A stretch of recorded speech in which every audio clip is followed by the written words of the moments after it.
starting up a 3-game series with the Chicago White Sox. It'll be the Houston Astros going at them and trying to turn around what has been to this point after going through Boston, a rough road trip. So for the Astros, Dallas Keuchel tries to get things turned around. He'll do it against a young and hard-throwing left-hander Carlos Rodon for these Chicago White Sox. And for the Houston Astros of A.J. Hinch, they will line him up. And it will be brought to you, by the way, by Southwest Airlines.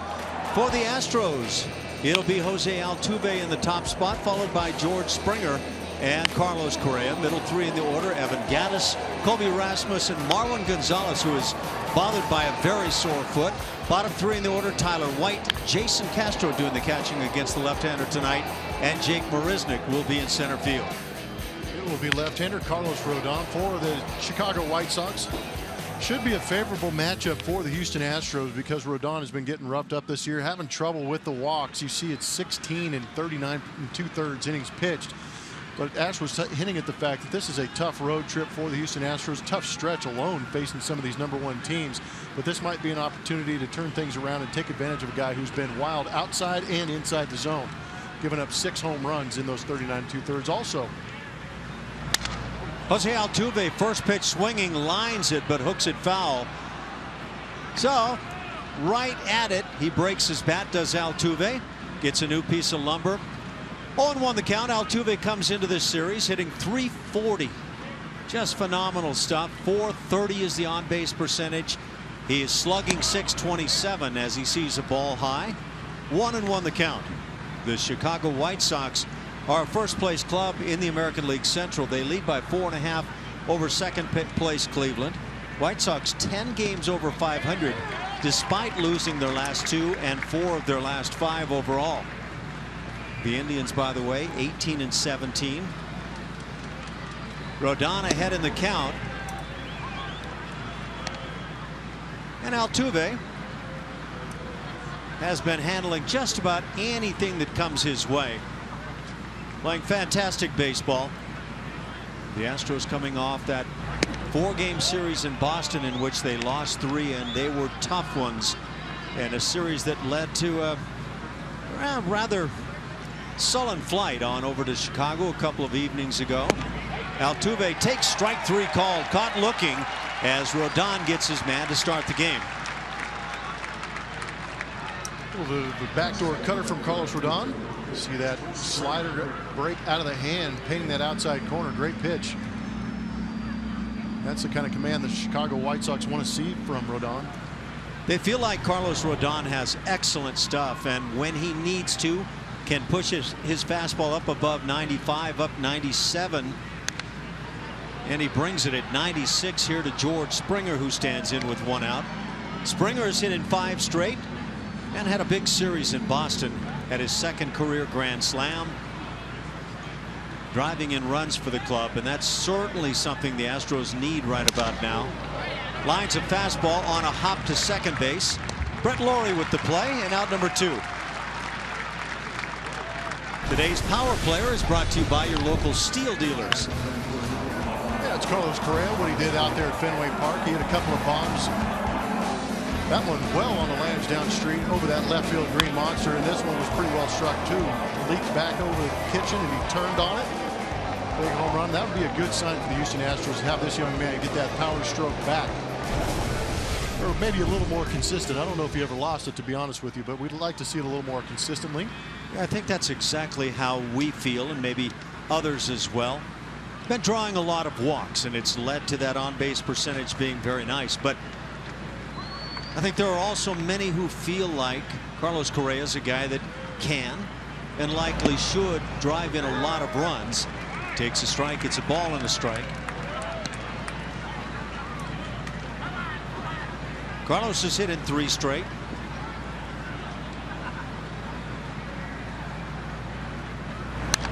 Has a good swing as he fouls one on the first base side. 1 ball and 2 strikes.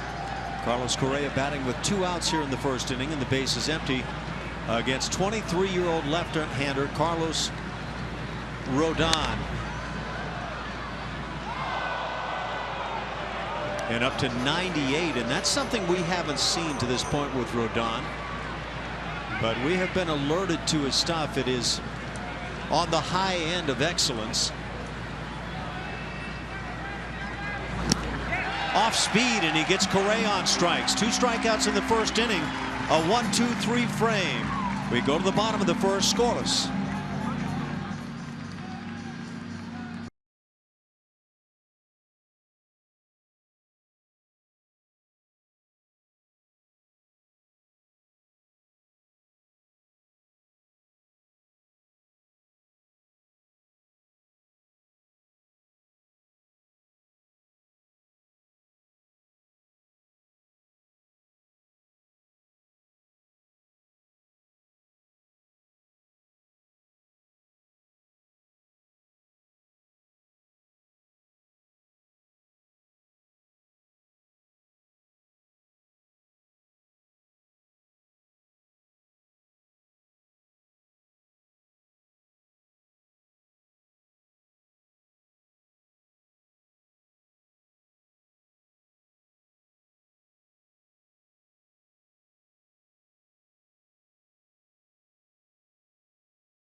The Houston Astros, the ace of the staff, trying to regain that ace status by having a good outing here at U.S. Cellular against a team he's had some reasonable success against.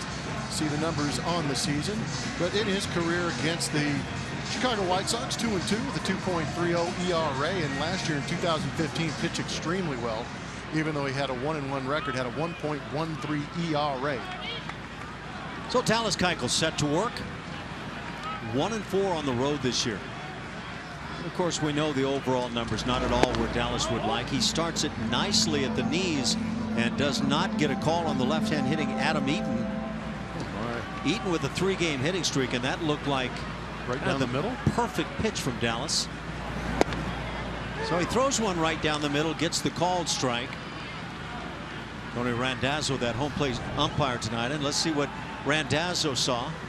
This is the first pitch. That was a great pitch down the zone. Keuchel should live down there. Yeah, that is the perfect pitch for Dallas Keuchel in terms of height. Now, that's really tough when you step on the hill. You're struggling anyway. You're pitching on the road where you've had your struggles. And then that first pitch right at the knees is called a ball. 1-2 the count. Good breaking ball lined up the middle, and a diving grab by Correa. Right up by Keuchel as he reached for it, came up empty, but Carlos Correa able to make that play.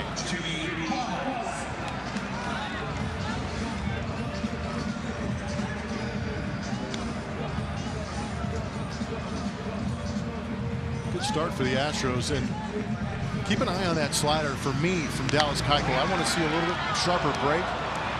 That's a good play from the shortstop. There's a lot going on because you can see Keuchel reach out and try and grab that. Correa does a good job of staying on it. Brings up Jimmy Rollins, who has played his career with the Philadelphia Phillies, and he's had a great career. But now in the latter stages of this career, Rollins, a member of the Chicago White Sox, up to a .236 start. Switch hitting shortstop.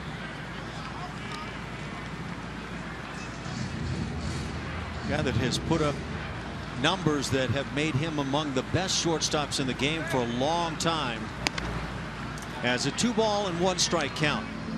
And that to me is a little bit of the example of what my eyes have seen with Dallas much of the year, is just missing in zones in spots that clearly are not where Dallas wanted the pitch. That pitch right down the middle, and that would lend to some of the averages we've seen against Dallas Keuchel. And right-handers in particular have hit him well this year. well spotted 2-2 hit in the air to center field. Jake Marisnick out there tonight. He'll make the catch. And by the way, there have been some roster moves by the Astros over the last couple of days. Evan Gattis now recalled from AA. He's back and as a catcher and a DH right now. Infielder who we saw in spring training, Colin Moran, has been put on the major league roster, while Carlos Gomez was placed on the 15-day DL.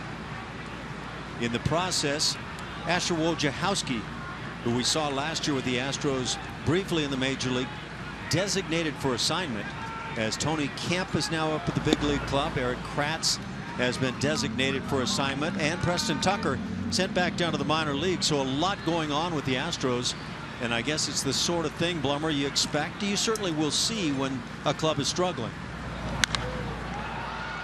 Popped up on the right side, Jose Abreu standing in. He's hit in 5 straight coming in.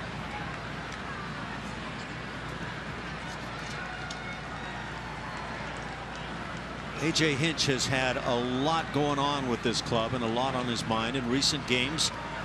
It has been tough because Marwin Gonzalez was unavailable. He had guys on the bench that really didn't fit the bill for some of the needs that were going on. And the bottom line, it's been a tough club to be able to manipulate from a manager's standpoint. 1 ball and 2 strikes on Abreu. Hit in the air right center field as Marisnick comes over, takes charge and makes the play. A 1-2-3 inning. We played 1 scoreless baseball.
Houston Astros baseball on Root Sports is brought to you by Lexus. The new 2016 Lexus ES and ES Hybrid. It's next level luxury. And by Southwest Airlines. Transparency, low fares, nothing to hide.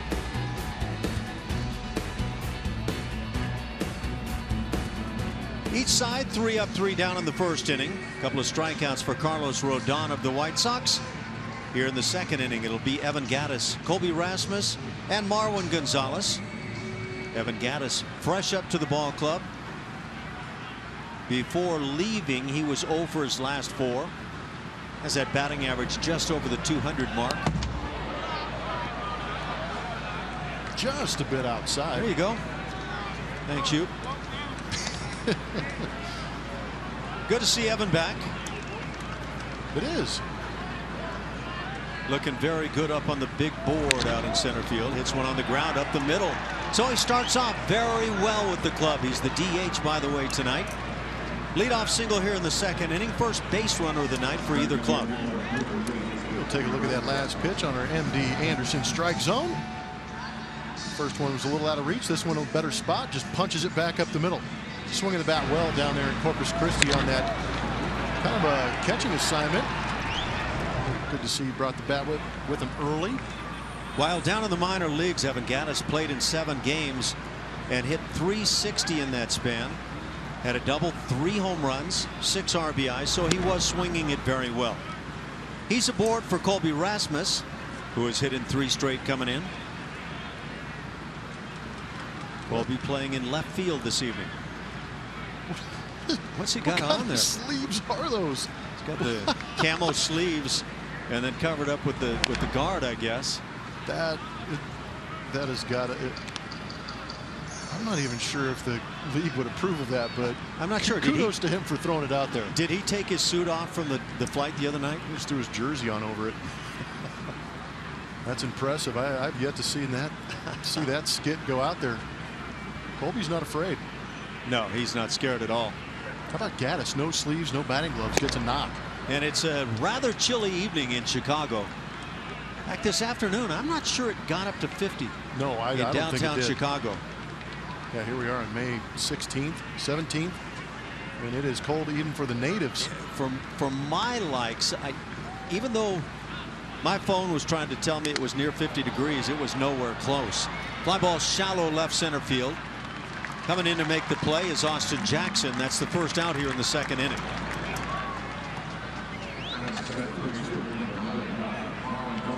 With 1 out, it brings up Marwin Gonzalez. And to watch him walk right now, that's kind of a revelation. He has been hobbling around in a big way. Some of the hardy folks here in Chicago. Well prepared, some hot cocoa, blankets, and jackets.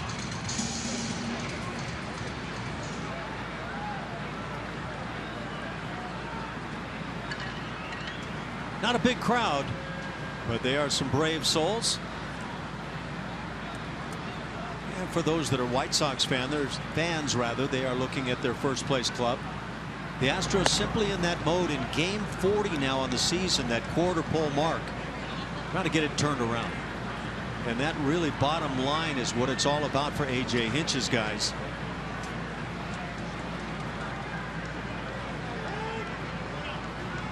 Marwin gets timeout.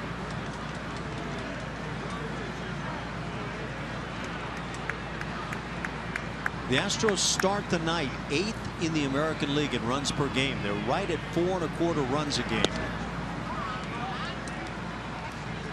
Rodon throwing very hard in the first inning, up to 98 miles an hour. The White Sox a bit better. They're at nearly 4.5 runs a game. But what the White Sox have done extremely well is pitch. And they've had it from both the starting staff and from the bullpen. 3 balls, no strikes on Marwin Gonzalez.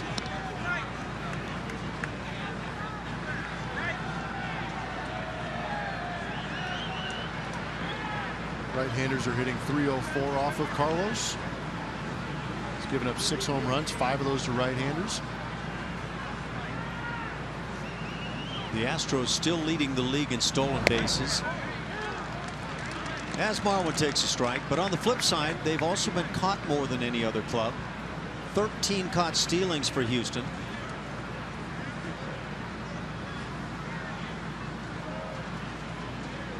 You want to be at least at about a 70% mark of success stealing bases. They're above that. Ground ball hit to third, and that kicks off the third baseman.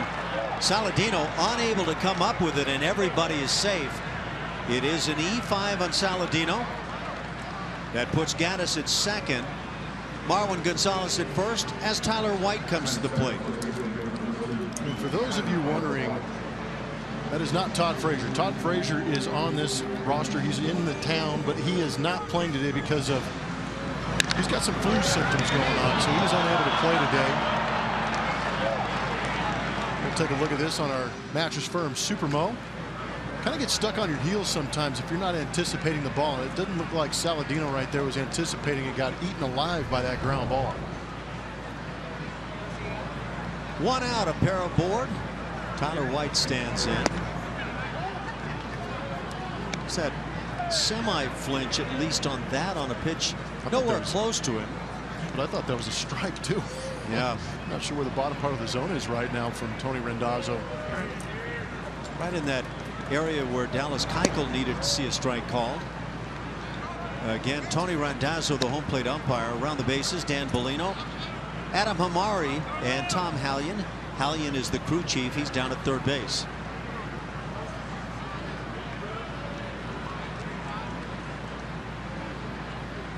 Tyler White went 1 for 3 with an RBI and a couple of walks Sunday at Boston. As he backs away and takes a strike.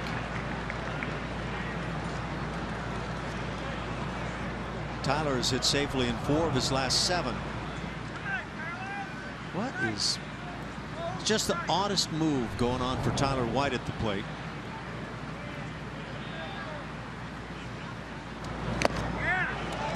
Swings on the 2-1, has the count even at 2 balls and 2 strikes. Tyler White leads American League rookies in doubles. He leads in RBIs. Tied for second in home runs among the rookies, and first in walks. He's walked 12 times. Backdoor effort on that breaking ball. It'll fill it 3-2. The lead runner Evan Gattis. So you can see 4 of the pitches in the strike zone. Well within the strike zone. Apparently Tony Randazzo not impressed with strikes here this evening. And Tyler White called out as he flails with his body away from home plate. Second out of the inning.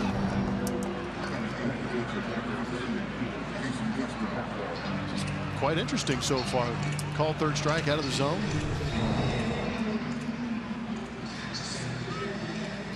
Got to bring up the 8-hitter Jason Castro getting the start tonight with Dallas Keuchel on the hill.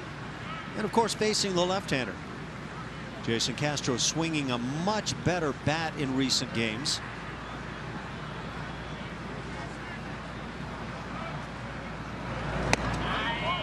Takes the slider for a strike. Houston Methodist brings us our league leaders. As we look at runs per game in the month of May, the Astros have been among the leaders. Surprisingly, of course, the Astros again just losing 3 out of 4 in Boston, but over 5 runs a game. And if you can maintain that over the course of the year, you're going to win a lot of games. Another breaking ball and another strike. 0-2 on Castro.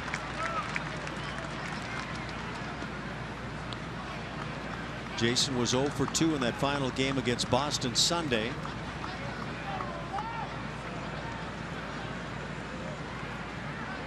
This is Jason's 4th game back now and 4th start since being on the paternity leave.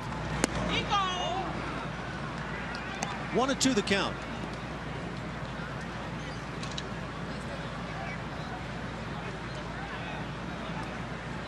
Castro has now started in 30 of the first 40.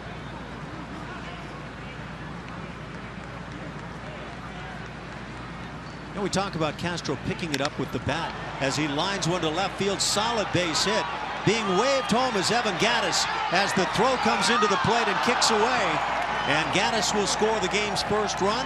RBI single Jason Castro. And so that lefty versus lefty matchup pays off for the Astros here in the 2nd inning.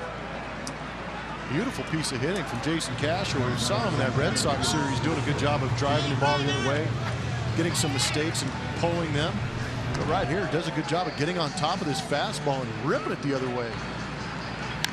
And again with 2 outs, runner at second base, and Evan Gattis is off with the swing of the bat.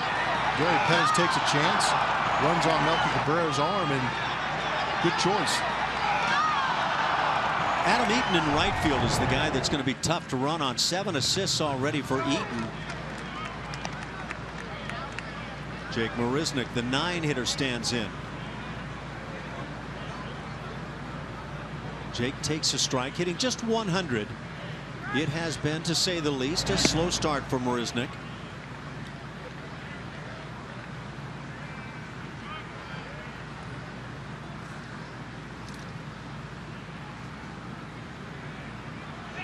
So if you're looking at the Astros bench tonight, it's Tony Kemp, left-hand hitter, Colin Moran, left-hand hitter, and the same for Luis Valbuena. And that is it. Just the 3 left-handed bats. 2 balls and a strike.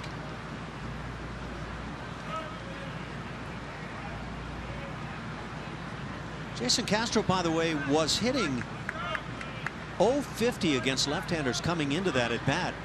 So maybe a revelation for Jason Castro. Strike is taken. It's 2-2. With Gomez going on the DL too, we talked about it. This is a real opportunity for this guy right here to get things going. A very good defensive center fielder, but get that bat going, more consistent ABs, hopefully for Jake Marisnick. He's had hits in his last couple of games. Laid down a beautiful bunt for one of those hits in Boston. Bat starts. They appeal to first and palms down. So Marisnick stays alive on the appeal and now has a full count. With 2 outs here in the inning, that'll put Castro on the move.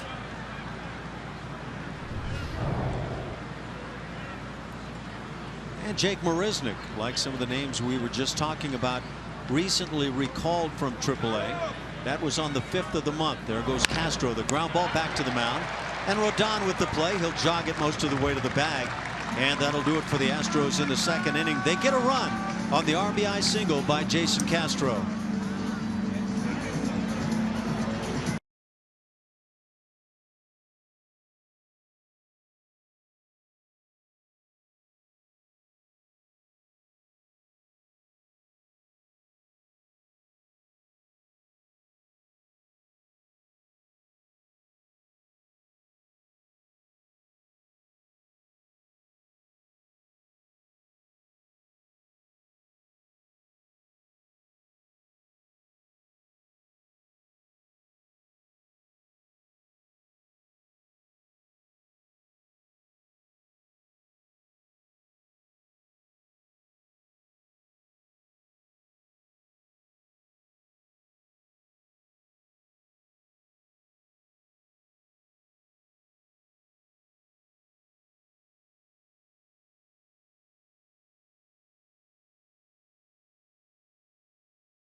Chicago 1-0 Astros with the lead. The 3-time Grammy-winning Zac Brown Band is bringing their Blackout the Sun tour to Minute Maid Park on Saturday, August 13th. Buy your tickets at astros.com/Zac Brown Band. Was that a statue of Blummer out there? Oh, you know it is. No, that was Harold Baines.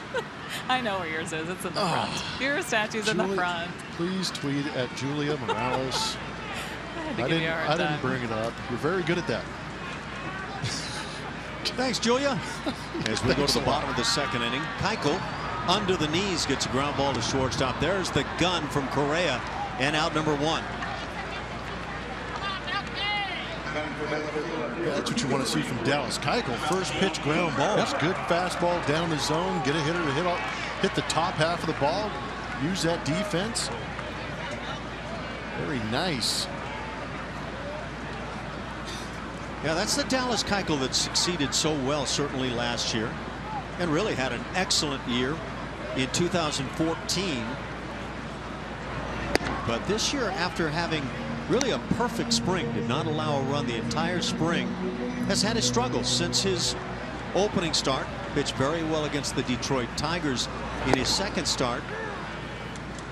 And that's the 1-0 from Dallas Keuchel right there, where he spots it well down and away.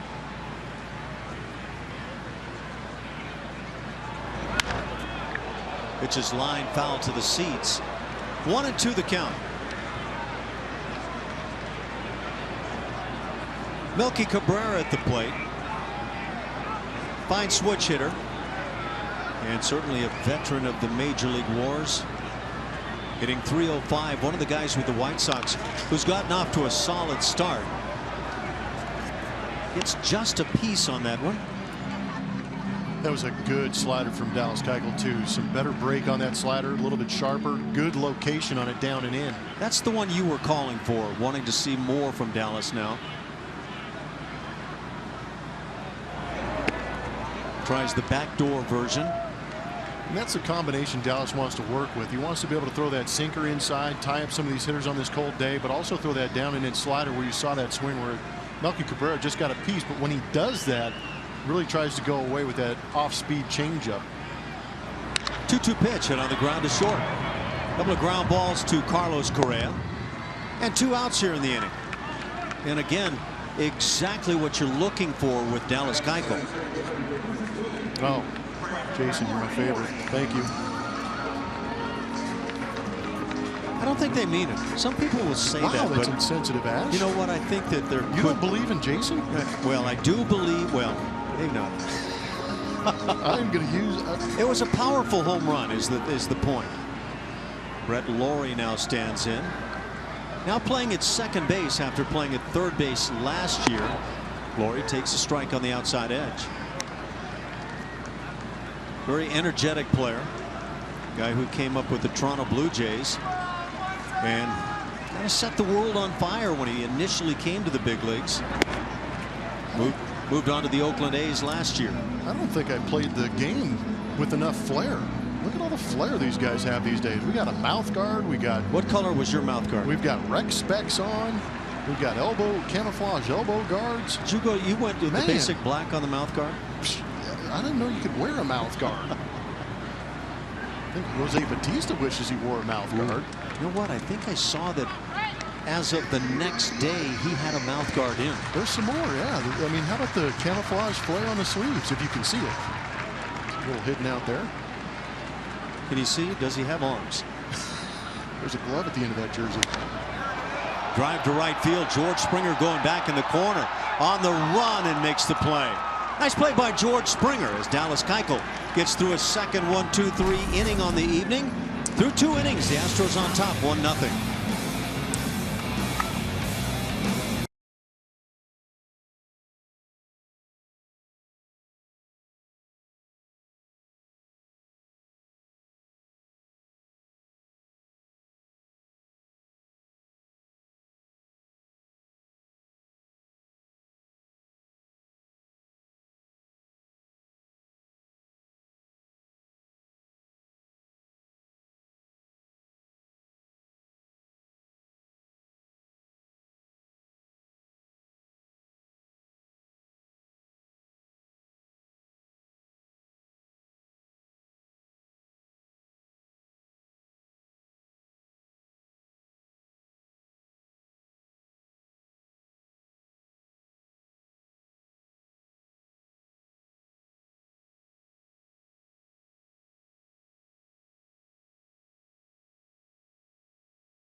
It is time to have Jack in the Box take us inside the box score. He's going to be talking about Jose Altuve through 2015 and 2016. The breakdown that we keep talking about. Check out the swing percentage. It is down. The chase percentage, therefore, is down.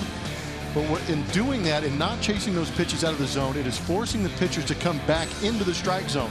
So the walk rate is up for Jose Altuve, and also the line drive rates are up because he's getting better pitches in the strike zone to hit. And when he does get those pitches, we know he can barrel anything up in the vicinity of home plate. But now really has some good strike zone discipline and is hammering the baseball. Got caught looking back in the first inning. Lines one now at shortstop, and a nice play crossing over to his left. Jimmy Rollins, 1 pitch, 1 out in the 3rd inning. But I think Jose Altuve, for me, is one of those guys that has executed that aggressively selective game plan perfectly. Now, I've seen him hit some pitches that were out of the zone and hit them well. He's a really good hitter, and that's my explanation for that. But I think that the assessment is right, that he has laid off more of those pitches this year. As it brings up George Springer. 1-0 Houston. Jason Castro with an RBI single in the second inning, and of note, he did it against the left-hander Carlos Rodon, who is a big lefty and a guy who can make life really tough on the left-hand hitters. Springer puts it on the ground, second out of the inning, as he's thrown out by Brett Lawrie.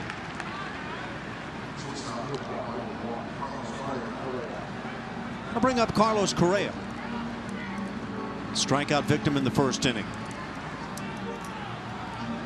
These White Sox, we mentioned how well they've pitched this year. They lead the American League as a group in ERA, 3.38 coming in. Toronto Blue Jays right behind, and that's a bit of a surprise. Talk about surprises. The Texas Rangers third in ERA in the league, and part of why they've been playing well. Another close pitch called a ball here. But the White Sox, that's the starting pitching that I mentioned, those ERAs. So the White Sox lead with the starters, and with Chris Sale, they've got a guy who's been undefeated, 8-0 on the season. Just terrific stuff. But they've got left-handers to bring at you as Correa drills one into center field. Solid base hit. It comes with 2 outs and extends a modest hitting streak to 4 games now for Carlos.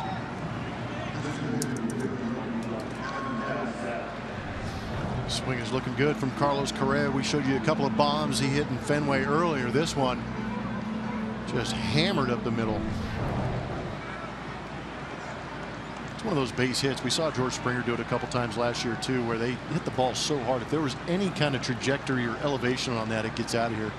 That's one of those swings that I think you and I are really talking about at times as the ground ball goes to shortstop. Evan Gattis will ground into the fielder's choice to end the inning. We'll talk more about it as we move on through 2.5. 1-0 Houston.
Astros with the lead, and Dallas Keuchel gets back to work. And as we take a closer look at him versus this White Sox squad, it's our Kubota pitching performance. We go back to last year and the 2 starts he made.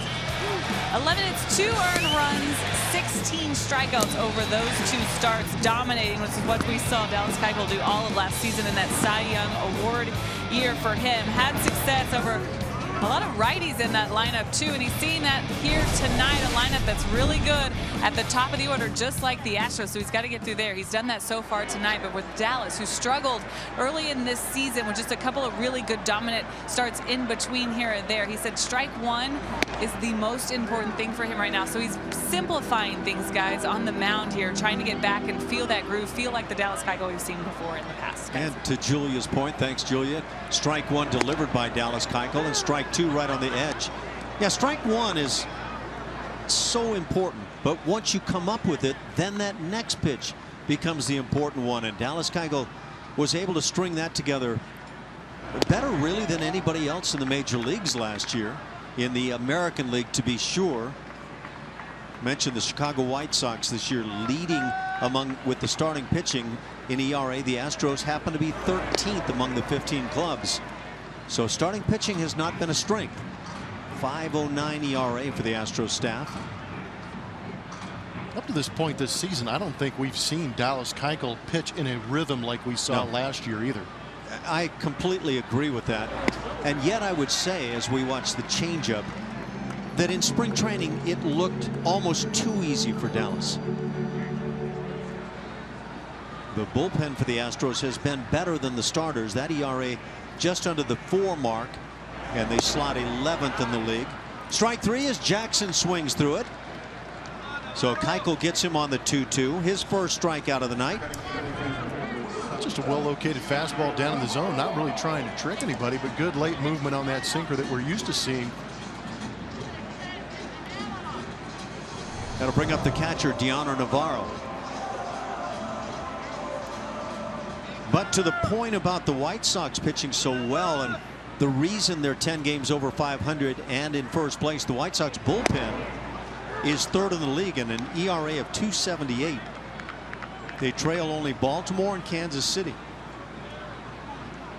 So bottom line, the White Sox have pitched very well, and it has paid off for their club. Keuchel with a 1-1 count, switch hitting Diana Navarro at the plate. Robin Ventura has had some questions come his way over recent couple of seasons. I guess anybody that manages a major league club that is not in or near first place is going to face the questions, but he's got his club playing very well this year. Navarro down on strikes, a pitch that was down out of the strike zone. Couple of strikeouts here in the 3rd inning for Dallas Keuchel, and with 2 down, the 9-hitter Tyler Saladino will come to the plate.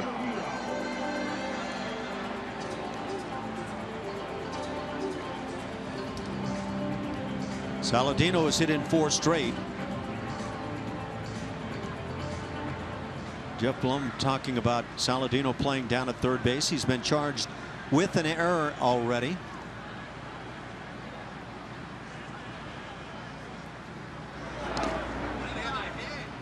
Fastball kicks away from Castro, up to 89 miles an hour. And if you're talking fastball for Keuchel last year, you're talking in that 89 to 91 range, but the numbers have been down this year. Outside edge, 1-1 the count.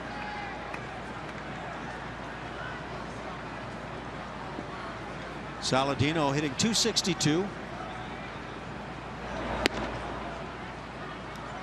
It's one of those extremely rare times. .262 batting average, on base percentage .256. Could you go ahead and explain that to everybody at home? Sacrifice flies count on the on base percentage. As Correa makes the play, and that'll do it. A 1-2-3 inning, 9 up, 9 down for Dallas Keuchel.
White Sox. We go to the top of the 4th at the Cell. And it's time to take a look at our Chevy Stroh poll. Make sure to head over to the Twitter page of Root Sports SW. Follow us and vote in this Stroh poll. Anyone hungry? Which Chicago food staple is your favorite? Of course, we're in the Windy City, so this is perfect. Deep dish pizza, Chicago style hot dog, or Italian beef sandwich. There's only one way to go for me. Guys, have you had any Chicago dogs while you've been here? Oh, way. Went and got pizza. Did you get your deep dish yesterday? Yes, I ordered it last night. Picked it up this morning. It took about an hour, right? Yeah, I was in there, but I didn't go deep dish. It took about an hour to get that coming our way. Yeah. I must have eaten about 25 of those things when I was living here. I was crushing deep dish. Yeah, but they would make them ahead for you because you were Jeff Blum after all. My brother actually came out to visit me in Chicago just so he could order the deep dish pizzas here. I gained about 35 pounds in the last 3 months of the season. Every man's got to have a dream, I guess, huh? Colby Rasmus stands in, has a 1-2 count leading off the 4th inning. Astros on top 1-0. Colby flied to center field in the 2nd inning. First meeting of the year between the Astros and the White Sox. Last year it was all Chicago. They won 5 of 6. And Colby Rasmus down on strikes. First out of the inning, 4th strikeout now for Rodon.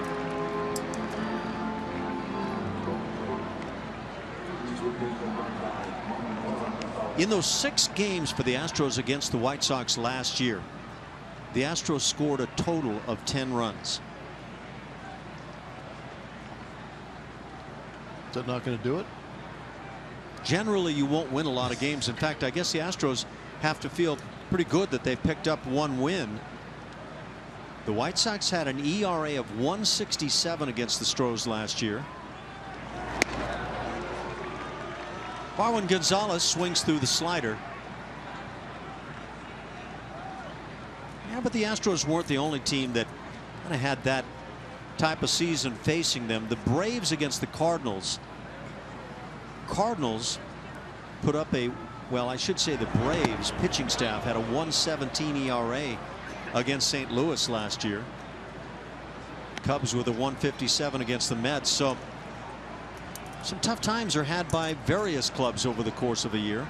No, you're playing 162 games. You're going to run into some buzzsaws every now and then. You're going to get blown out 6 or 7 times throughout the course of the season. It's going to be tough. It's a long year. Sharp ground ball foul outside of third base. Wow, they got backup. Sammy's glove looks like something Orbit could use. Good play on that ground ball, making a fan happy here in Chicago. Got the wrong hat on down there, doesn't he? Gosh, that's all right. Of course, the city of Chicago has 2 first-place clubs right now. Marwin hits it on the ground. Backhanded by Rollins. He's been playing that position a long time and has a good arm as he gets the out. With the Astros 15-game flex plan, you're in charge of the games and seat locations that work best for you. Pick giveaway games, favorite rivalries, or a little of each by visiting astros.com/mini-plans or call 1-877-9-ASTROS. See Marwin getting down the line there? If he's running at all, it's way better than maybe some of the expectations the way he's been walking. Pitch just under the knees on Tyler White. Still is yet to swing the bat this evening. Struck out in the 2nd. It's the slider low. Felt that ball off his right foot. You can see him trying to bust out of that back. A little hitch in the giddy up. I think he was busting it until he saw Rollins pick up the ball and then proceeded to shut it down. The bat goes through, so there is an official swing now for Tyler White. 2 balls and a strike. These Astros and the White Sox, each team, as we showed you earlier with the Astros, averaging over 5 runs a game this month. Oh, that pitch is just not going to be called a strike, is it? Sure. Let's see where the pitches have been. Check this out. 3 pitches in the zone. The only one that's a strike is the one that was down out of the strike zone. Yeah, this is very tough, and I wonder, and you've talked about the umpires getting evaluated each night and taking a look at the pitches that they deal with. Yeah. I wonder what a guy like Tony Randazzo thinks when he'll take a look, allegedly, at the calls I would love tonight. to get that kind of insight. Have somebody, I would even do it anonymously, just to hear or see what the conversation is, the interaction, and what the repercussions, if there are any, when you're not calling a good strike zone in the major leagues. You know what? I have a thought, having been around a few umpires through the years, is that they might react. No, Yeah, not at all. those pitches were not strikes. No, it's like trying I to disagree. get a report from the Supreme Court justice. You're not going to get it. Wow. There's a drive left center field and deep, going back at the track. The wall. See ya. Tyler White finally gets a full swing and hits one out of here. For White, his 6th home run of the year, and it has been a while. That adds to the lead now. 2-0 Houston. That's good to see. Sometimes when things aren't going your way and you got a lot of check swings going, you got to be a little bit more aggressive. And Tyler White right there put a pretty good swing on that pitch. May have been up and out of the zone, but still get the head out on it. See that smile come back to the young man's face. Got to take a swing once in a while, don't you? Now you got to let it fly. Well, you got to trust yourself, and that's one thing you hear a lot of big league hitters. You got to trust your hands. You got to trust your feel. You got to trust these things. Sometimes you got to connect on one to bring a lot of that faith back. Maybe you heat that bat up again. 2-0 Houston.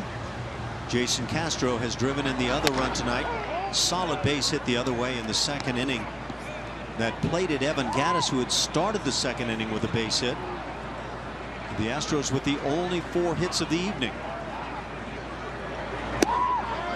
Half swing, they appeal and get the appeal.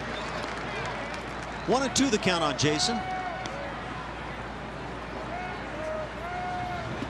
Get that bat hot. Tyler White.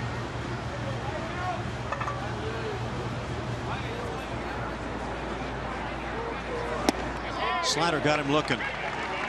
Castro asking about the pitch, but he's down on strikes. Couple more strikeouts for Rodon, who has 5, but trails the Astros 2-0.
Two to nothing over the White Sox here in the bottom of the 4th inning. We're going to look at our forward spray chart. Adam Eaton in 2016. There are a lot of hits out there. He's one of the leaders in WAR, due mostly because of the defense, but he's also doing things with his stick. You see the hot zone kind of all over the place, and this kid is a legitimate spray hitter. Those include infield hits. Dallas Keuchel set to work and brings a strike. League leader in infield hits this year.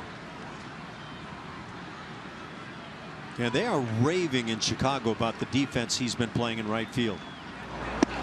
Good breaking ball. 0-2 the count. And Dallas Keuchel much better than we've been watching. It's good to see. He started that recent game in Boston, the 11-1 Red Sox win. And so obviously things didn't go Dallas's way. Right on the hands, hit to short. Carlos Correa has been a busy man and gets the out. That's 10 in a row retired now by Dallas Keuchel. And when Dallas Keuchel is going good, Carlos Correa and the rest of the infielders will be busy. The Astros coming into tonight had allowed a major league high 64 runs over the first 2 innings of games. So that's not going to help a whole lot when you're trying to get things turned around.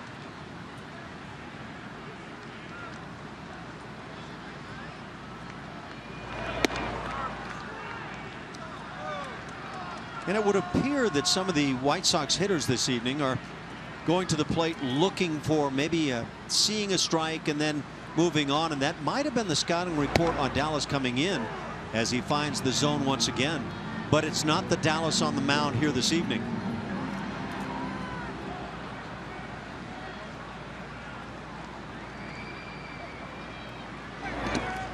Dallas bends that slider in the dirt. That's the punch out pitch.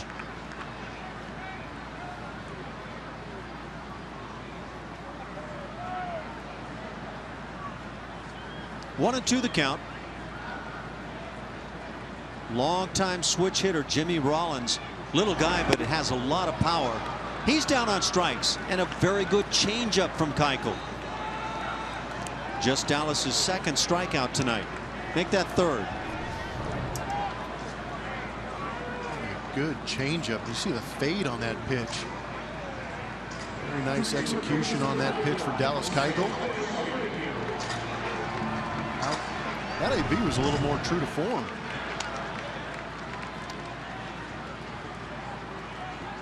So Keuchel looks for another 1-2-3 frame working here in the 4th inning.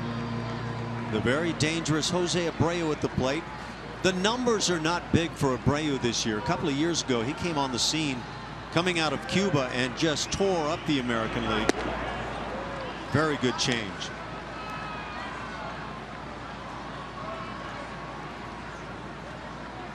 Last year tailed off a bit, but still drove in 100 runs.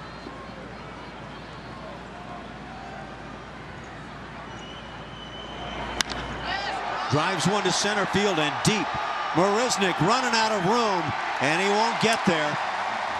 So that power comes alive for Jose Abreu, his 6th long ball on the year, and puts the White Sox on the board in the process. 2-1 now, Houston.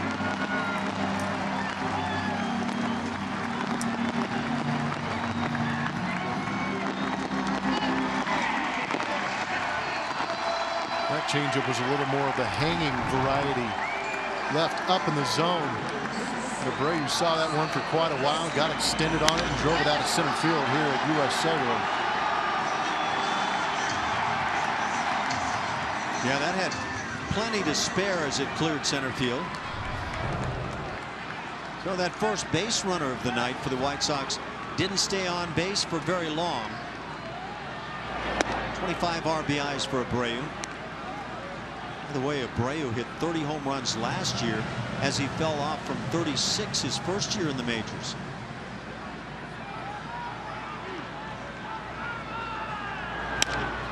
Off the fist, little looper going to drop in right field. Javi Garcia is 1 for 2 with a base hit. So here in the 4th inning, White Sox start to swing it a bit.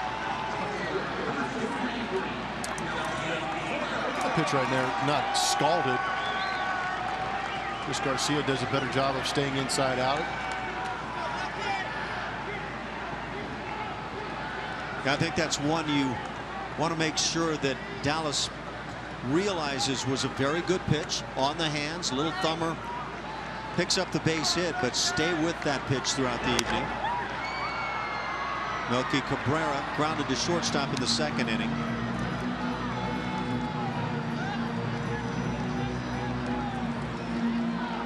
They've got some thump in this order for the White Sox, but it's not a team that is tearing it up offensively. Again, it's that pitching side that has been dominant. White Sox start the night 7th in the American League in team batting average at .253. They're 4th overall in runs scored. And then they've got Chris Sale. 8-0 for the dominant left-hander. Strike is called. It's 1-2 on Melky Cabrera.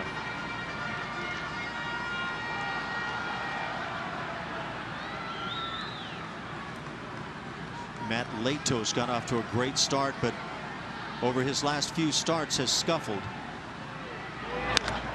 Breaking ball hit on the ground to third. Marlin will feed on to Altuve. The force play will end it. For the White Sox, a couple of hits, one left the yard. It's now 2-1. Astros lead it.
'16 Coca-Cola Astros Buddies membership are on sale now for only $25. Buddies members get a voucher for 4 tickets to an Astros game, VIP access to Kids Around the Bases, exclusive autograph sessions, and more.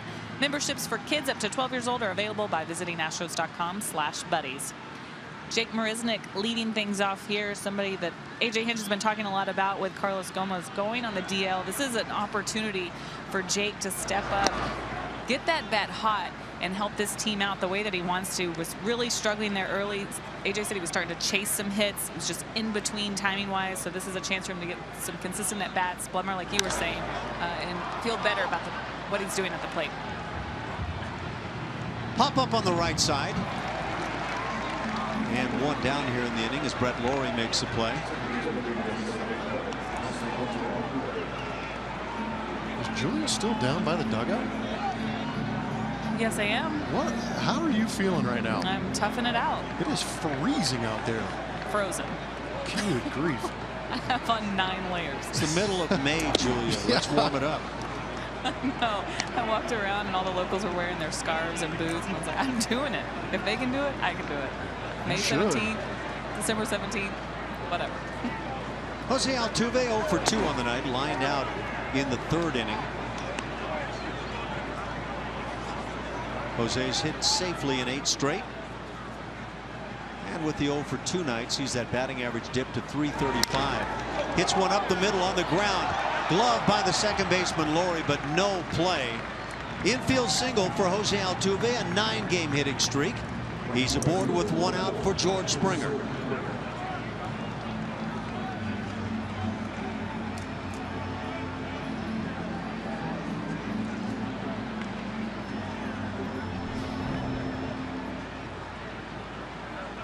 Got in on him a little bit, and the mound slowed it down just enough for Lawrie to get there and catch it, but really his momentum going all the way into left field. No opportunity to make that throw on a speedy Altuve. And that speed represents the stolen base threat. Altuve leads the major leagues with 15 bags as Springer takes a strike.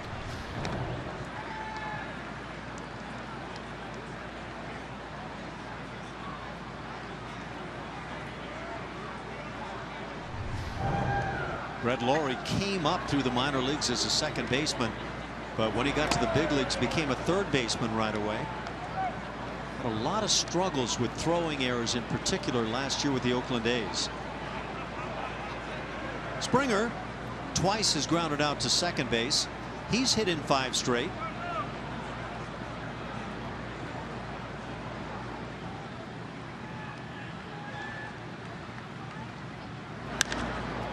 Big swing as he fouls it down the right side.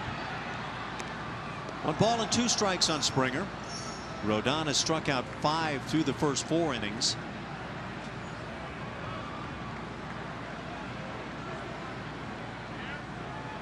Two major league grand slams now for George. And both coming this year. One at New York at the start of the year, the other in that recent series in Boston.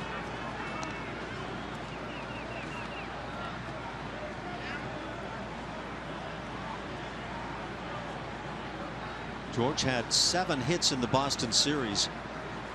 2 of those long balls, 2 4 RBI games, and he's down on strikes.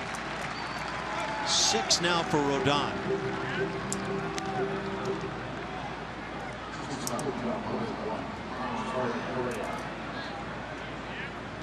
Carlos Correa stands in. Had a very good swing and a base hit in his most recent at bat. That came in the 3rd inning. 1 for 2 on the night.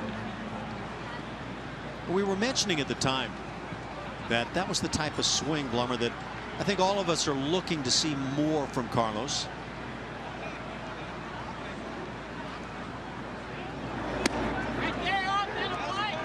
Strike called outside edge.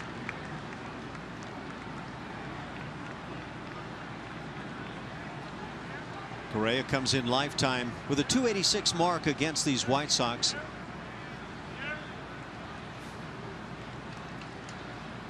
One home run. That was his first major league dinger. He hit right here in his 2nd major league game, and it was a no doubt shot to left field.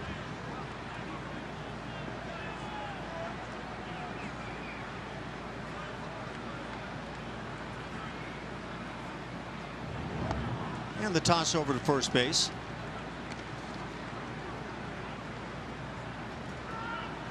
Altuve 15 for 16 in stolen base attempts.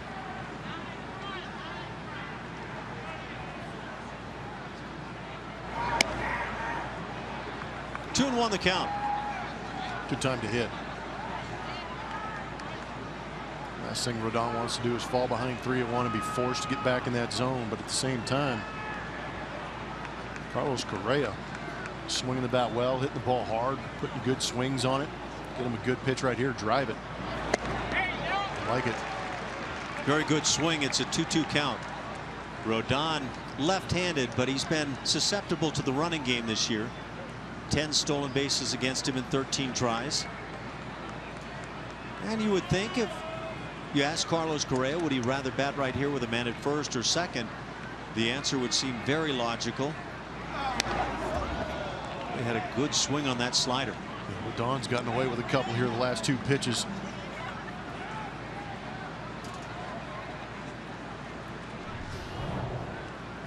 So his hands get back from Carlos Correa, waits on it patiently. When he recognizes, puts a great swing on it. Carlos Correa 7 home runs on the year. 7 doubles as well. And fouls off the heater. Up to 96 here in the 5th inning. Pretty quick hands from Carlos Correa. I know when everybody says quick hands, you expect a guy to turn on it. But right here, might have been looking for something a little off speed, but quick enough to have those hands quickly react to fouling that pitch off.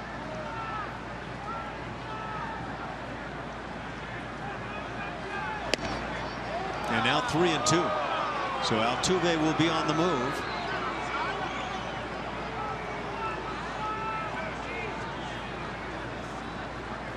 What do you think, a slider here? I wouldn't be surprised at all. I would hate to feed Carlos Correa a gimme fastball. He drives it left center field, and moving over, Austin Jackson drops it. Altuve into third base. Correa will stop at first, and this likely will be an E8, a ball hit very sharply. It is an error on the center fielder Jackson. Jackson got a great jump on that line drive off the bat of Carlos Correa, who recognized that slider that we were talking about. Rips it. Here you get a good look at it. Good jump. Sometimes on these cold days, glove is cold, the baseball is cold, it's a little crisp, doesn't quite go into the leather the way you'd hope it would. But this one just squirts out of there. Yeah, that didn't even look like the reaction of a guy who has a knuckleball coming his way. You're making everything work for you tonight, right? I am. You know what I do? I mean, now I can say it. I don't know how illegal it was, but when I played third base, I would I would lather up the palm of my glove pretty good with some pine tar, just to make sure there's a little bit extra tack in there for situations like this, because you could see it. Well, he might have just clanked that ash. Yeah, it really looks right like in it. the thumb. Yeah, that's one. You put the glove up and it might go in front of the eyes for an instant, and you just kind of hit the ball with your glove. Because at first I thought it hit the pocket and kind of shot out the end of the glove, but that one looks like it hit him in the thumb. Yeah, that's really one that I imagine Austin Jackson would have a tough time coming up with a good explanation for. For Jackson, his second error on the season. And now Evan Gattis, fresh back with the club, has a base hit already. 1 for 2 on the night and has scored a run. An opportunity to add to this 2-1 Houston lead.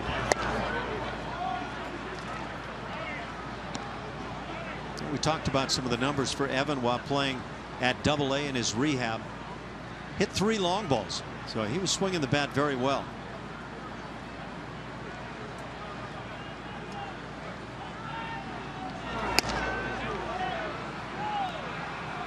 Time to look at our Lexus defensive rankings. There we go. Take a chance on Austin Jackson. He's got good range. But still, as far as the arms are concerned, they're both on the corners between Melky Cabrera and Adam Eaton. Runner goes, the pitch in the dirt. It's a stolen base for Carlos Correa as he picks an ideal pitch to run on. And the Astros extend their lead in stolen bases. Good time to run. There we go. The arms are on the corners of this outfield. Melky Cabrera, highly accurate, good arm. May take him a little bit to get to the ball these days, but Adam Eaton out there in right field. The reason he's in right field is because we keep hearing that this defense is better with Austin Jackson in center field. Evan Gattis draws the 2-out walk, and that'll load him up. It'll bring up Colby Rasmus. Yeah, sometimes I guess we all read between the lines. The White Sox went out and got Austin Jackson, and he's been a center fielder. Is Adam Eaton just saying the right things for the ball club as he moves to right field? But it's a good outfield. And Adam Eaton he came up as a center fielder, has played center field for both the Arizona Diamondbacks and the White Sox. I remember back in spring training thinking as I read his comments that he's probably a guy that really wants to play center, but trying to do the right thing for the team. Good swing by Colby as he fouls it back.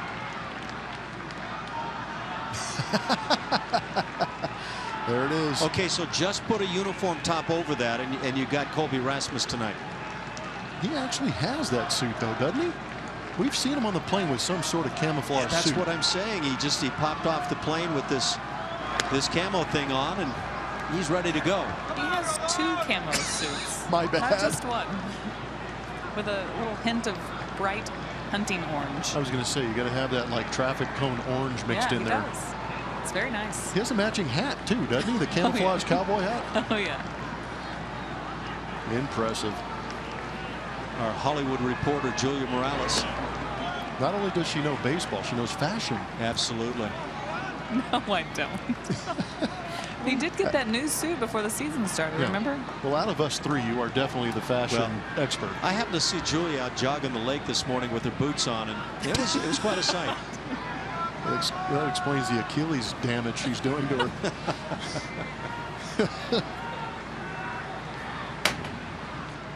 2 balls and a strike on Colby Rasmus. And if you got to go after the lefty right here, good count to do it with. He gets the fastball and gets out in front as he just slams one on a line foul down the right side. Breaks his bat in the process. A sharply hit ball to break your bat with. Yeah, I wonder if he got too quick and got it off the end of the bat just a little bit. That's it. You see something kind of flying out of the middle of the barrel. Yeah, I'm not so sure though the handle broke as much as maybe just a chip coming off the end. I don't know. 2-2 the count. It's a shotgun shell going out of the chamber. Colby playing with his 3rd major league club now, the Cardinals, Blue Jays, and 2nd year with the Astros. Pops it up down the left side, and a tough spot defensively, and making a fine grab down at 3rd base is Saladino. In foul territory, that'll do it. The Astros leave 3, still lead it 2-1.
Back to Chicago. U.S. Cellular Field, a 2-1 Astros lead as we go to the bottom of the 5th inning. Brett Laurie leads it off and takes a strike.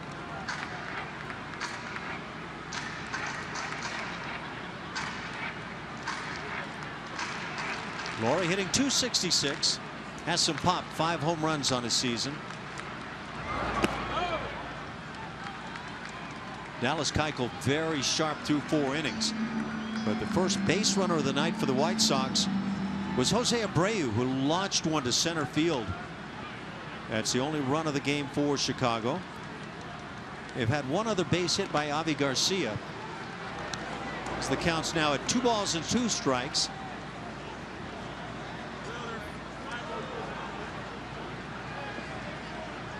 Austin Jackson to follow.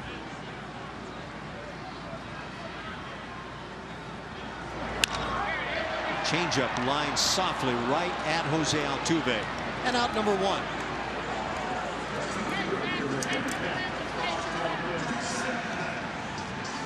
Oh yeah, expect to see those soon, Julia.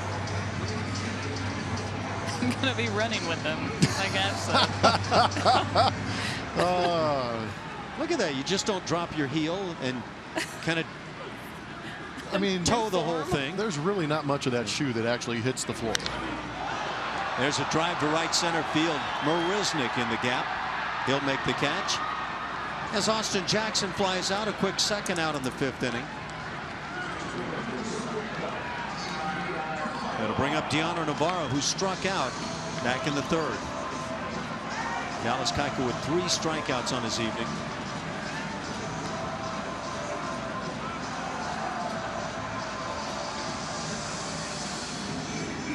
Navarro in the 8th spot for the White Sox.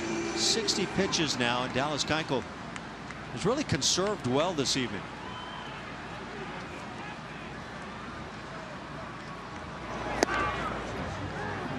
And for me, it's really the first time we've seen Dallas Keuchel in any kind of rhythm where he just grabs the ball, nods his head at Jason Castro, and throws. Taking away that thinking side a bit. Trust in your catcher. Ball and a strike. 9-hitter Tyler Saladino waits on deck. That pitch resembles what I feel like I've watched much of the season, but that's been a rarity here this evening.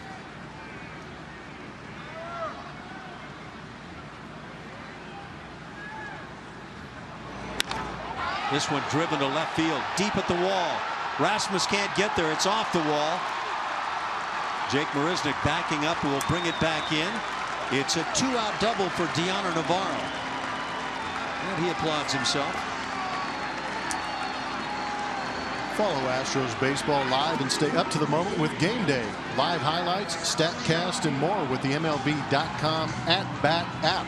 Download the app for your phone or tablet now. Talking about that pitch, a couple of pitches back that got away from Dallas. Sometimes you miss badly out of the zone, sometimes in the zone, and that last pitch on Navarro just appeared to be one of those fat ones.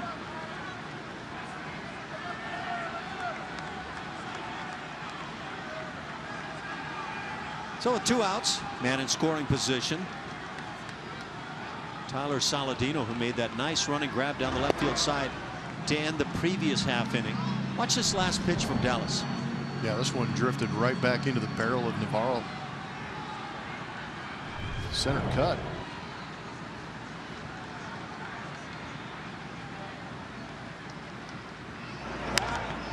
Right off the end of the bat. 0-2 the count. So Dallas gets himself right out in front. What about the mustache on Saladino? It's taken us back a little bit, isn't it? You're enjoying that one, aren't you? I love it. I shaved mine the instant I got done playing. It's a little like Inigo Montoya.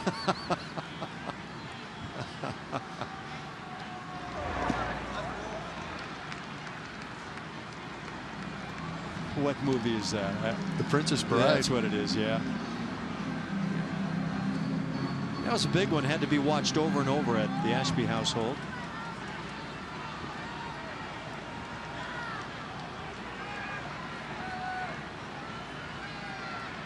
Got a fan on Twitter saying that the first home run by Carlos Correa was in Boston. No, it was right here at Comiskey Park, or U.S. Cellular, rather, in Chicago.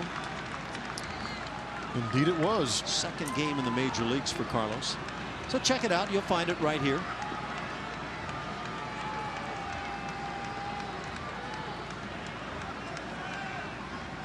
Two and 2 the count. Now Dallas starting to miss in a broader area. Saladino, the guy he wants to get. He's the 9-hitter waiting on deck. Leadoff man Adam Eaton.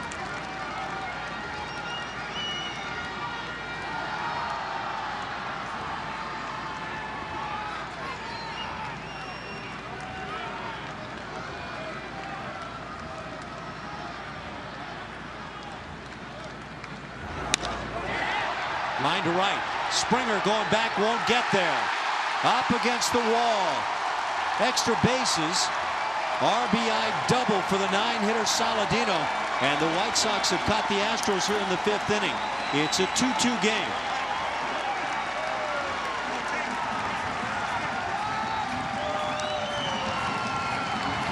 Saladino given what Dallas Keuchel was giving to him, just a sinker away. Does a great job selling out on that outside third. Goes with it nicely and drives it over the head of George Springer.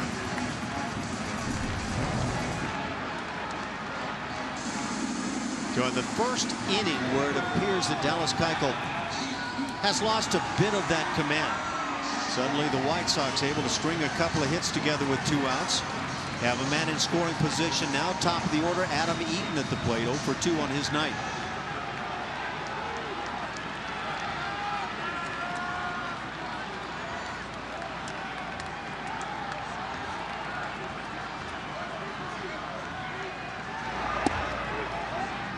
Slider bends right through there, but called a ball. Tight zone tonight for Tony Randazzo, no doubt about that. Depends on which section you're looking at. I was trying to take the entire section of home plate into consideration, but there were a couple pitches on the outer corner to some right-handers. Well, that that's seemed true. a little expansive. That's true. Ball and a strike now. Jimmy Rollins waits on deck. Yeah, that's the thing. You generally have pitchers coming in and saying it is such a tight strike zone, and the hitters feel the other way. Little fister over Correa. That's a base hit. Coming around to score is Saladino.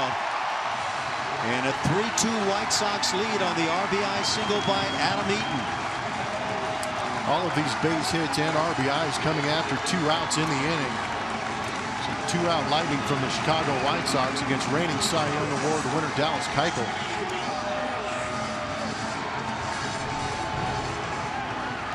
Not an awful pitch, but a pitch that is elevated in the zone, and Adam Eaton able to just loop it over the leaping Carlos Correa.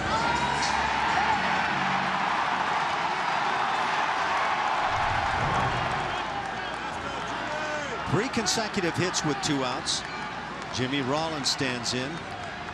He's 0 for 2 with a strikeout and takes a strike.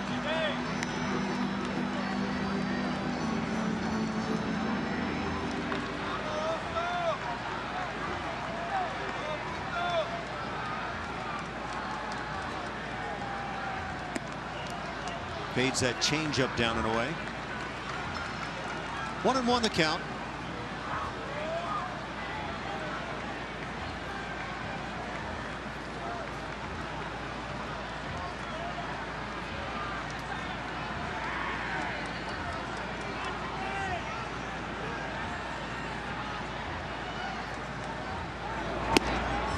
And again the changeup.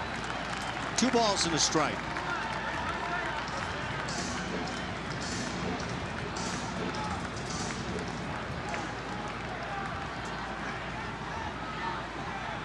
Jimmy Rollins, now 37 years of age, 17-year veteran in the major leagues.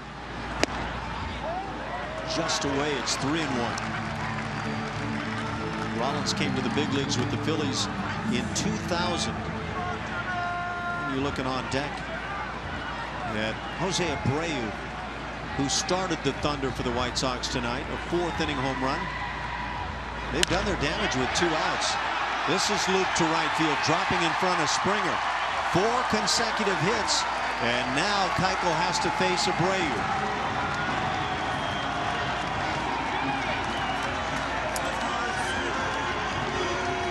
Brett Strom will come out. No doubt just to provide a breather and settle things down for a moment. Ball not crushed, but still the 4th base hit in a row for the White Sox after getting 2 outs in this inning. We just saw that base hit by Jimmy Rollins as Stromy and Dallas Keuchel and Jason Castro talk things over. Jimmy Rollins, that little fella, has 231 career home runs. Played pretty good yard, huh? Pretty good yard in Philadelphia for a while, but he also did, when he came up, he was playing at Veterans Stadium there in Philadelphia, which was not an easy place to play. than drive the ball out of. But he does have a pretty good pop for a little man. Switch hitter. You know, it's true what they say. You don't have to be a big guy to play this game. He was the MVP in the National League in 2007. But now there's a big man at the plate, Jose Abreu. Runners at first and second, still 2 down.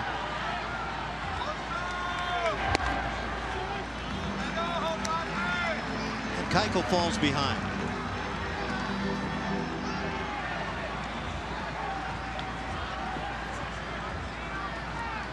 Mentioned Abreu being from Cuba.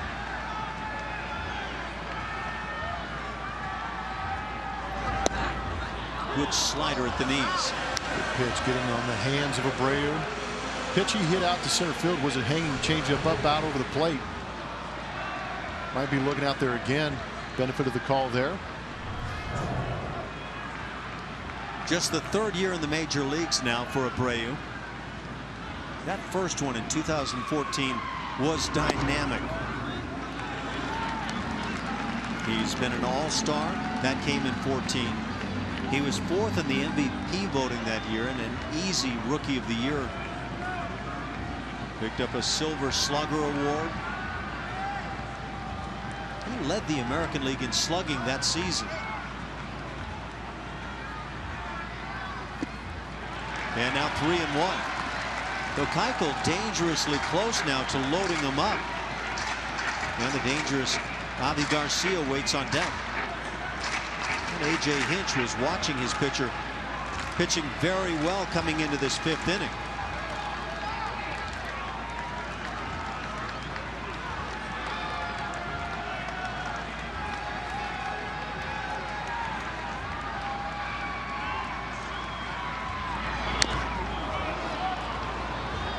That'll fill it.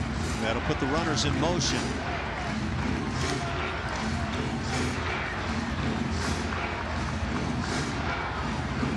Abreu's got good numbers against Dallas Keuchel coming in. Right now he's at .375 against Dallas Keuchel. Granted, it's only 8 at bats, but he's got 3 hits, 2 homers.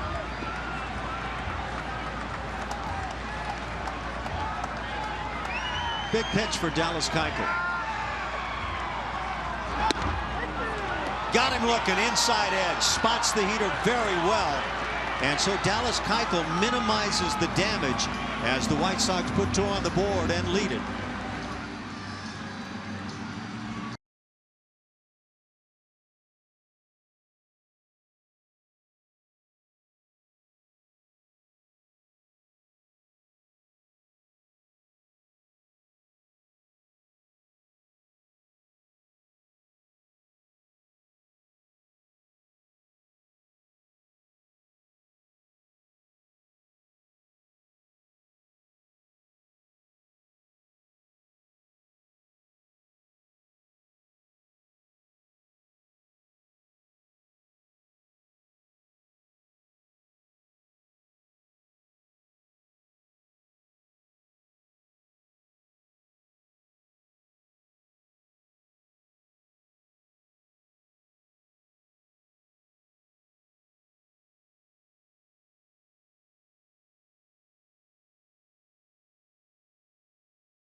Houston Astros baseball on Root Sports is presented by Southwest Airlines. Transparency, low fares, nothing to hide. By Jack in the Box. Taste the Jumbolicious Jumbo Meal before it's gone. Only at Jack in the Box. And by Academy Sports and Outdoors, donating $100 for each Astros home run and $200 for each Correa dinger to Houston Children's Charity.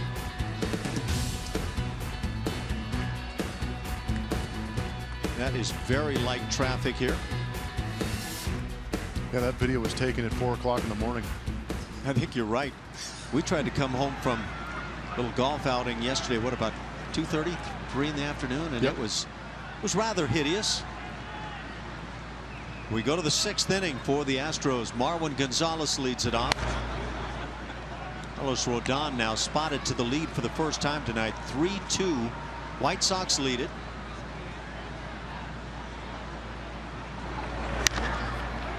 Marwin skies one down the right side. Adam Eaton into foul territory will make the catch.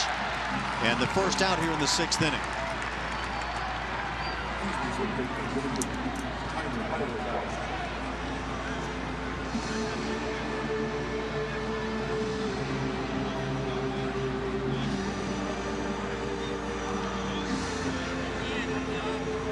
Carlos Rodon has settled in.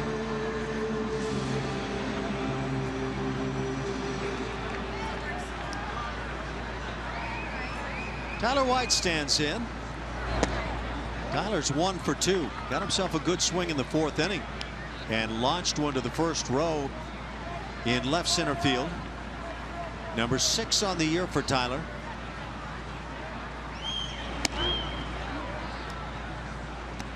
See, you've been doing some surfing around the internet. Tell you what, we talk about mustaches and people start sending me pictures of you whacking with the Indians. They are awesome. Oh now, man, I didn't know you had like the Fu Man going. So that photo, I had a teammate that had a Fu that he had worked the year before. He said Fu. Tyler White backs away as he takes a strike. But I thought, I'll come in and have a little fun. Oh, yes. Yeah, well, can you dig it? Can you? That is solid. Well, the red uniform is solid, don't you think? Yes. There's another drive to left field and deep back at the wall. This one is out of here. Tyler White twice has gone to the first row as he holds up around second base, but you get to jog that one out. And the Astros have caught him at 3. Tyler White breaking out of a rather lengthy slump. Number 6 and 7 for Tyler White. How about that? Back to back. Been quiet for so long. Now decides to unload here in Chicago. Swing that bat. Good things can happen. Absolutely. I'll bring up Jason Castro, who drove in the first Houston run tonight. A solid single to left field in the 2nd inning. And that plated Evan Gattis. So the Astros have it all even on the scoreboard. 3 runs, 6 hits. The White Sox, same numbers. The White Sox, however, have committed 2 errors on the night.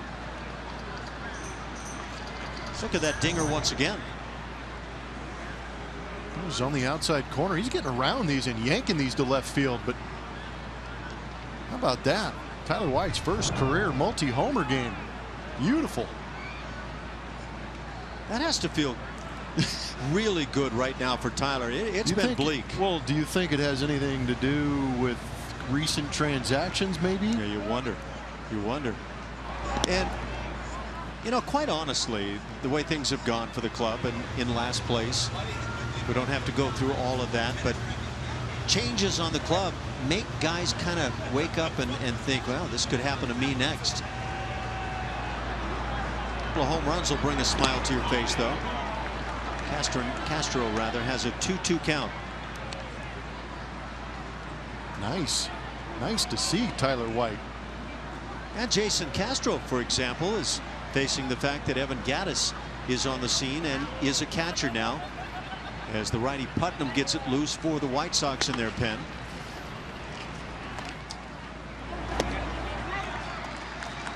Castro down on strikes. 2nd out of the inning. Treat your employees, host clients, or celebrate a special occasion with an Astros luxury suite. Create an experience your group is sure to remember by calling 1-877-9-ASTROS and reserving your luxury suite today. 7 strikeouts now for Carlos Rodon. I can't get enough of this. Oh, come on, please. Look at the baby blues going on. Salandino's going for the Ashby.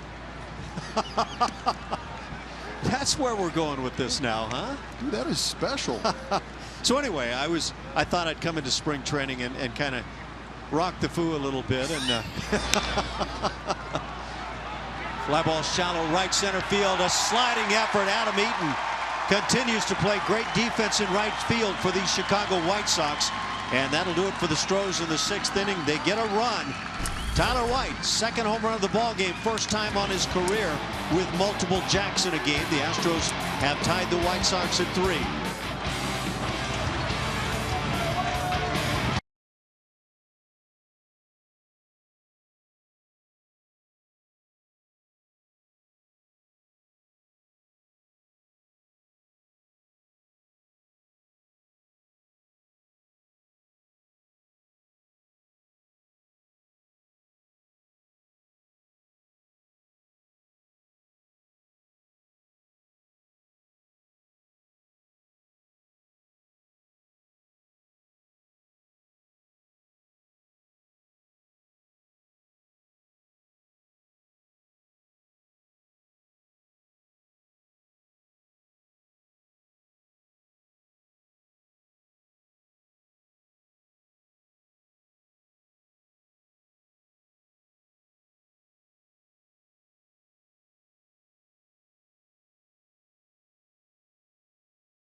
Of Houston Astros, LLC, and may not be reproduced or retransmitted in any form.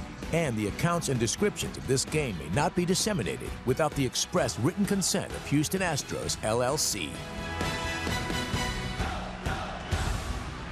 Back in Chicago, the Astros and White Sox locked up at 3 here, bottom of the 6th inning. Javi Garcia leads it off at first pitch swinging. Hits it on the ground. Marwin with the casual play, and out number 1.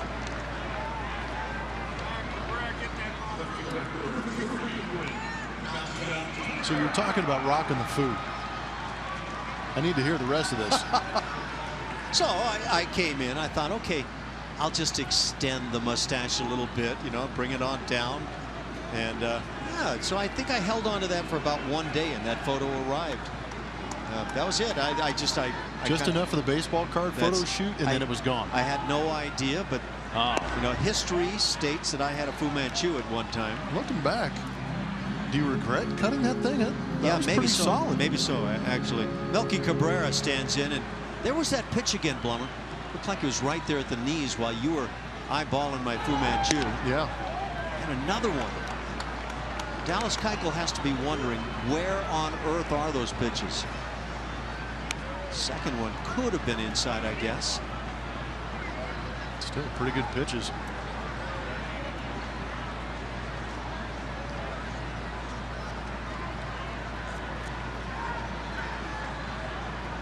So Keuchel down 2-0 in the count, and that just makes it so tough when you spot the knees and cannot get the call. Then you have to come up there, and that leads to issues. 2 balls and a strike. So that's the story. I like it. Ground ball hit to short.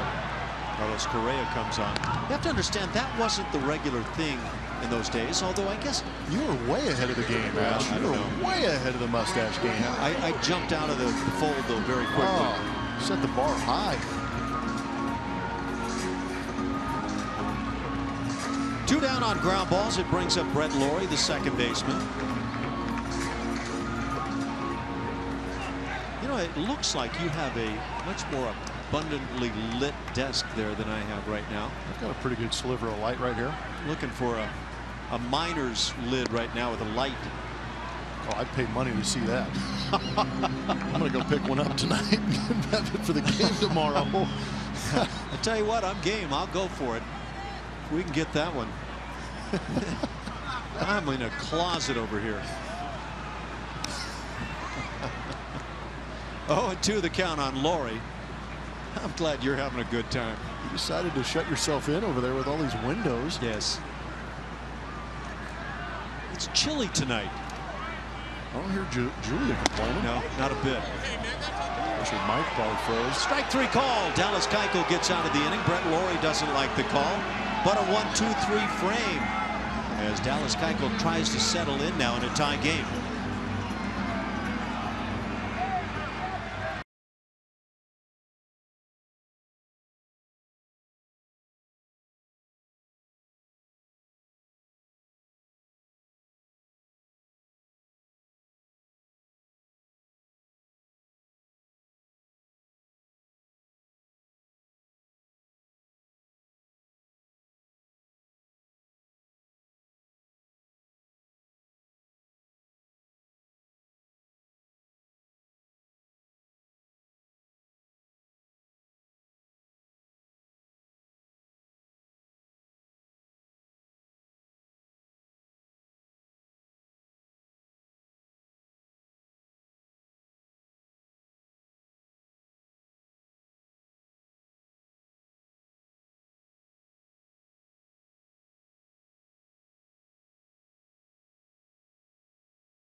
Three tie. Tyler White with a couple of home runs tonight.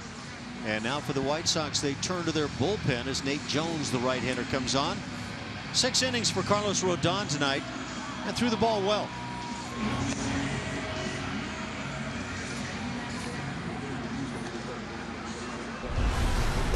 Got our delivery of the game. It is going to be brought to you by Jimmy John's. We're talking about Jose Altuve and what he's done through the first 39 games, playing his 40th right now. Only 2 players since 1913 have had 25+ extra base hits and 15+ stolen bases through their first 40 games of a season. One of them is that young man right there, Jose Altuve, who has 26 extra base hits, 15 stolen bases through his first 39. The other man to do it, 1987, was Eric Davis, had 27 extra base hits and 16 stolen bases. Truly a remarkable feat. It's a very different look now facing Nate Jones. Almost brings the ball up like a catcher behind his right ear. But he will get rid of it rather solidly, 97 miles an hour.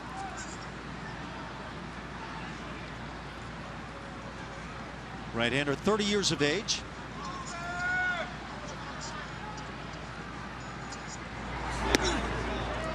Misses in on Altuve. 3 balls, no strikes. Top of the order for the Astros here in the 7th inning. Altuve, Springer, and Correa.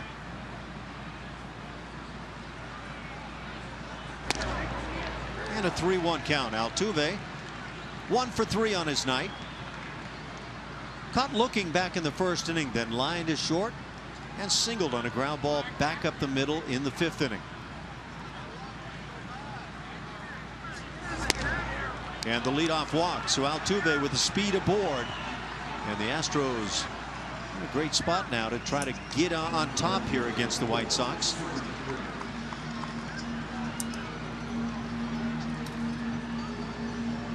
So right guy on base, Jose Altuve. Just talked about how he's got 15 bags through those first 39 games, playing here in his 40th.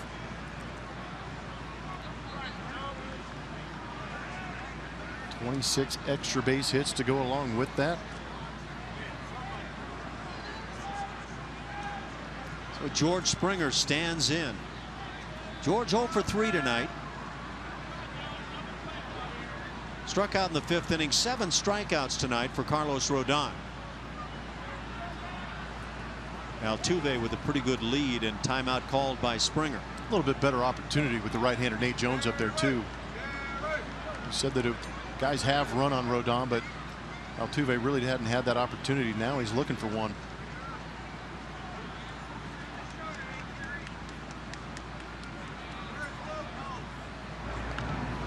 And Jones throws over.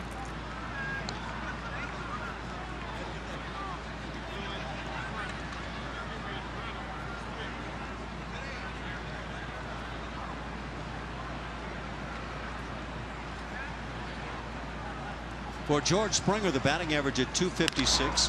Hits a ground ball to the right side. They'll get 1, 4, 6, and that's all with the speed of Springer going down the line.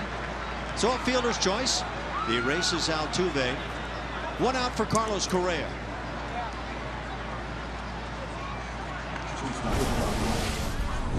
Now we go back to that first home run of the major leagues hit by Carlos Correa right here. And hit it against lefty Zach Duke. And it was a no-doubt towering shot. June 9th. June 8th was his first major league game. It was the beginning of a big year for Carlos Correa. Beginning of a big career. And for the Astros, got to take advantage of a talent like this.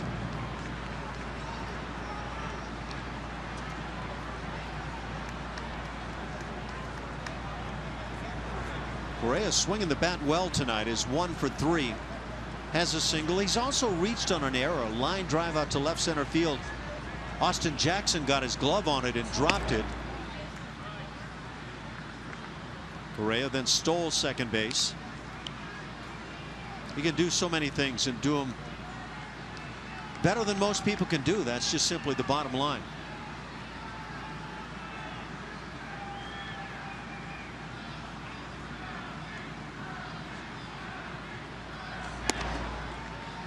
Two 2-0 the count. Nate Jones just continues to fall behind here in the inning.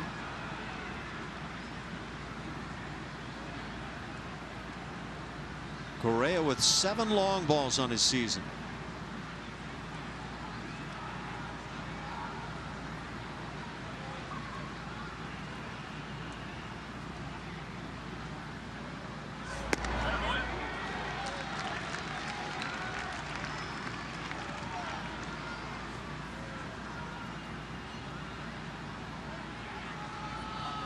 So Correa takes the strike. It's 2-1.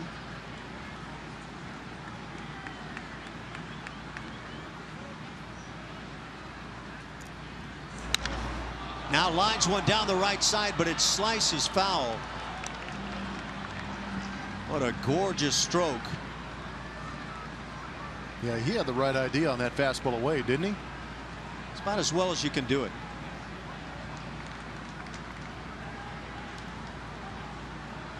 Two and two the count. Springer has shown no inclination to run at all. But that body drifted, but the hand stayed back. Slider is fouled down the right side.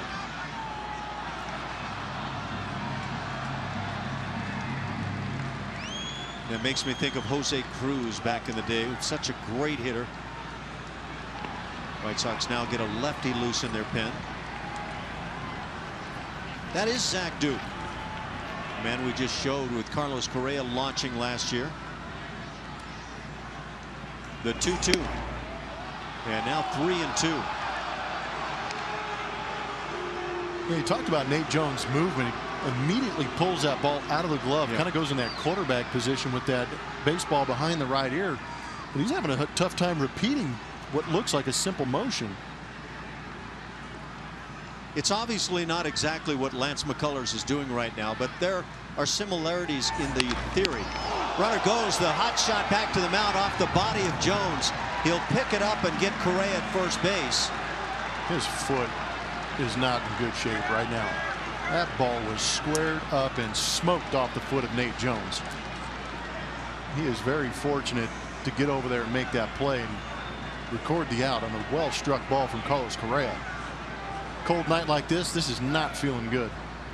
And another Blummer, really good swing for Carlos Correa. Yes. You can see Springer was in motion. And I don't know if that ball finds center field or not, but right off the instep.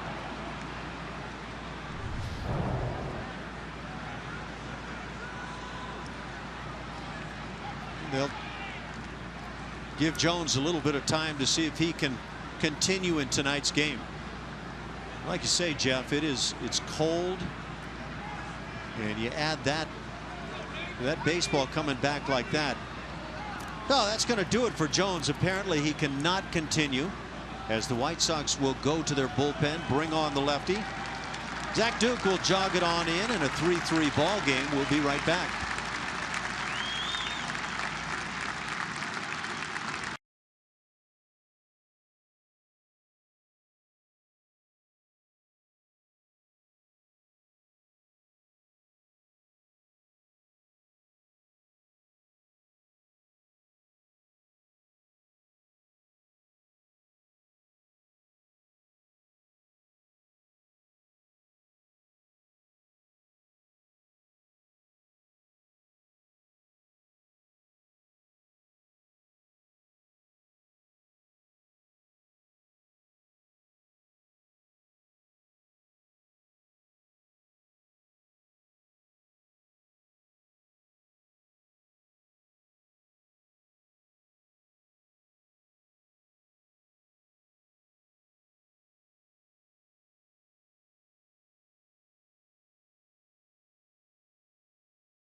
And it's all tied at 3.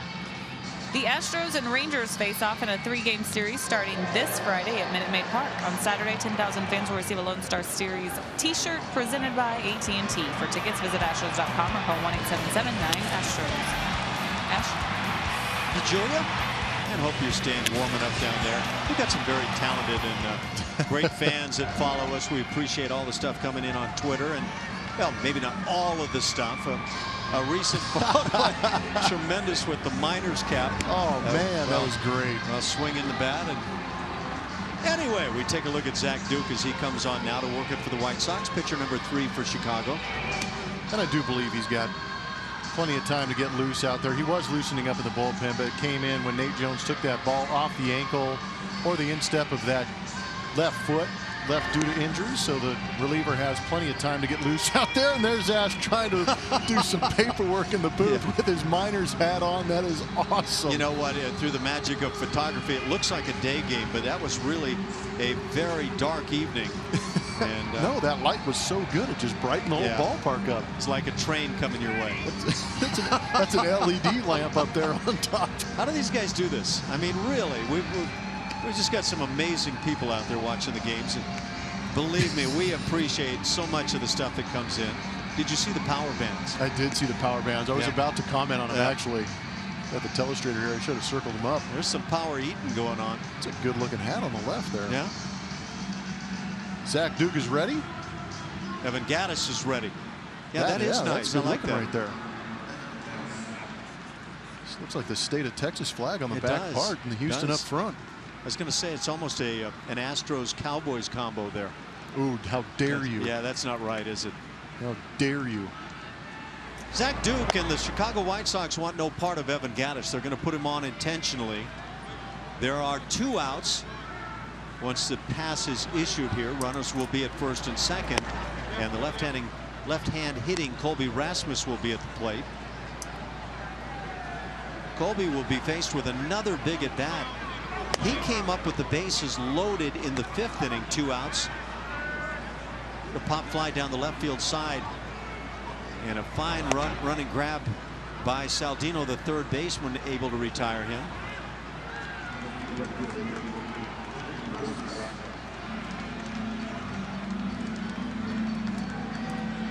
Yeah, there was no intention of having Zach Duke face Evan Gattis, especially with 2 outs, left-handed hitter on deck. I believe that Ventura, manager for the White Sox, didn't want to waste another arm. Just go ahead and put Evan on and go after who the lefty was actually getting loose for, in Colby Rasmus. Yeah, that's thinking ahead. So Robin Ventura gets what he wanted right here. There's a drop down slider from Duke. Zach Duke has had his issues with left-hand hitters.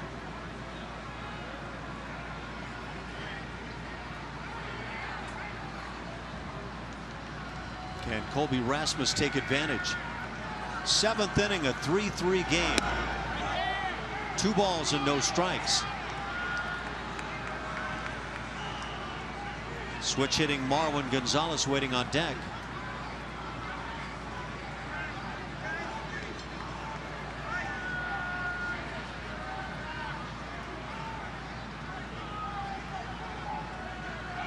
Duke brings the 2-0.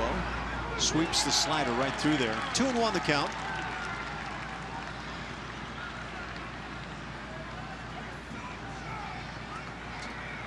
Now those numbers would say not that bad against the lefties. We were talking with a broadcaster before the ball game who indicated that Duke had had just a miserable time with left-hand hitters.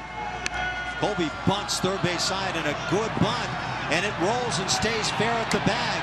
And alertly getting into the bag, George Springer, as he saw that bunt coming down the line, he sprinted and got there. That'll load him up. How did Saladino not put his foot on the bag and stretch for it? Yeah, that's a great point.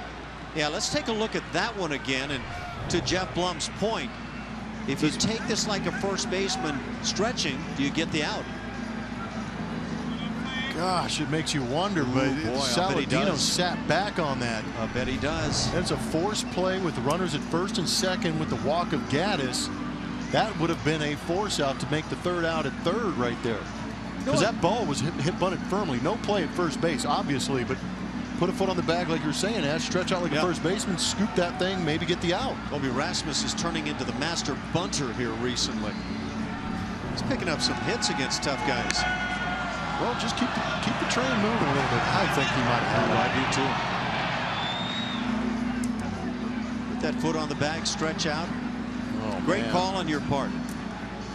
And great call by Colby Rasmus. Bases loaded. 2 outs, and Marwin stands in from his power side. I don't know about that look down at third base, but see how this all plays out for the Astros. Trying to take advantage here in game 1 of the 3-game set, and how the Astros could use a series here.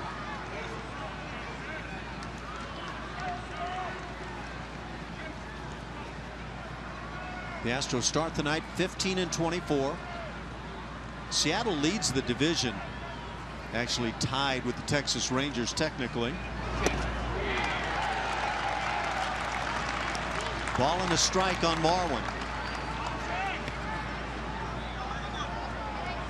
Following this 3-game series, the Astros come home to the Texas Rangers for 3 and the Baltimore Orioles for 3.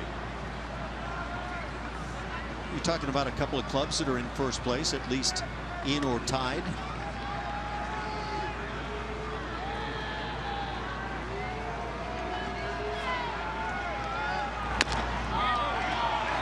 Chopper to short, tough play.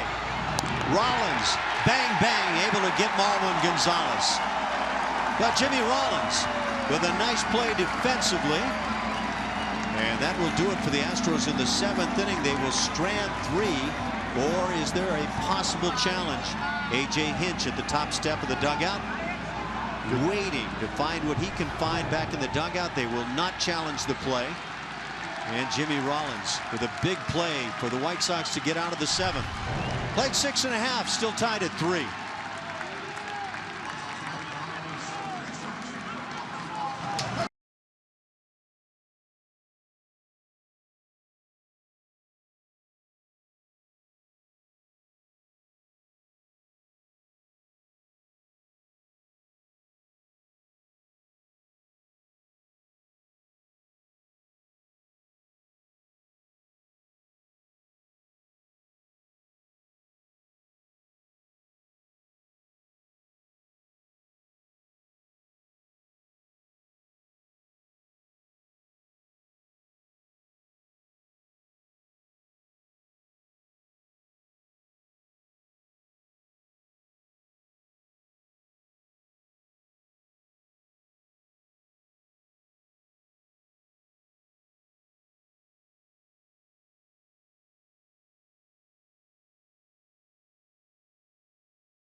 he's going to be a good one for a very long time, and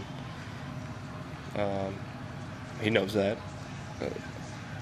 It's really not anything that nobody knows. So if he keeps his head on straight, which I think he will, and keeps his nose clean and works hard, I think he's got a shot to be, you know, one of the best. That's the lefty who's back on the mound for this one, talking about the shortstop Carlos Correa, who we got to know very well last year. And Dallas Keuchel is quick to give credit to the defense with his style, especially. He needs those guys, and he's leaned on Correa tonight a lot of balls going Correa's way, guys. Thank you, Julia. We get set for the bottom of the 7th inning. Dallas Keuchel still on the hill. That's pitch number 93 on the night for Dallas.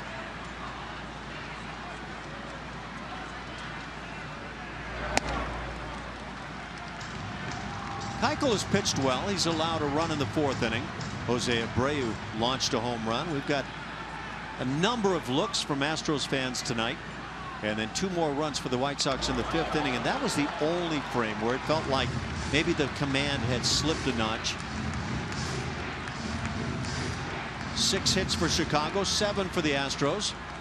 Except for those last 3 pitches we just saw from Dallas. And that's where I feel like it's gotten away at times. You can make all the analysis you want on the season, but there have been times where the command just simply hasn't been there. And ball 4. And that pitch looked callable. And can't blame for Dallas for shaking his head a little bit here this evening. I think he's just annoyed that he got to that 3-0 count.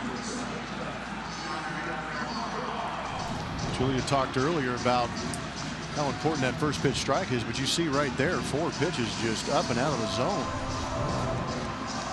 to the leadoff man. It's Austin Jackson, and he runs well. That's not exactly the way you want to approach the 7th inning in a tie ball game. Infield plays for the double play. The White Sox show bunt. Catcher Deanna Navarro at the plate. Got a big double with 2 outs and the bases empty in that 2-run 5th inning for Chicago. Scored on a double by Saldino, who then scored on a base hit by Adam Eaton. And again, not even close from Dallas. 6 straight balls. Don't see that too often from Dallas Keuchel, as you see Ken Giles getting loose in the bullpen. And 6 straight balls is one thing, but 6 straight balls, including pitches that are nowhere close. Well, in the same vicinity, that up and away to a right-handed hitter. But again, my perspective in watching games this year, though they haven't been that bad at times, there have been numerous pitches not at all where Keuchel was intending to deliver. And to me, that's been the issue that's led to his problems on the season.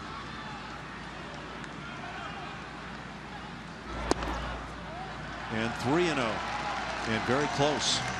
That was a better pitch. That's a better miss. I would never make a comment about a pitch like that, because that's in a good location. That's a strike. And that's what we're used to seeing from Dallas Keuchel. Those types of, if they're going to be misses, they're going to be misses just off the edges, not like this. Ball 4 goes to the backstop. Austin Jackson heads into second base. So no wild pitch, just simply a walk, 2 straight to start the 7th inning.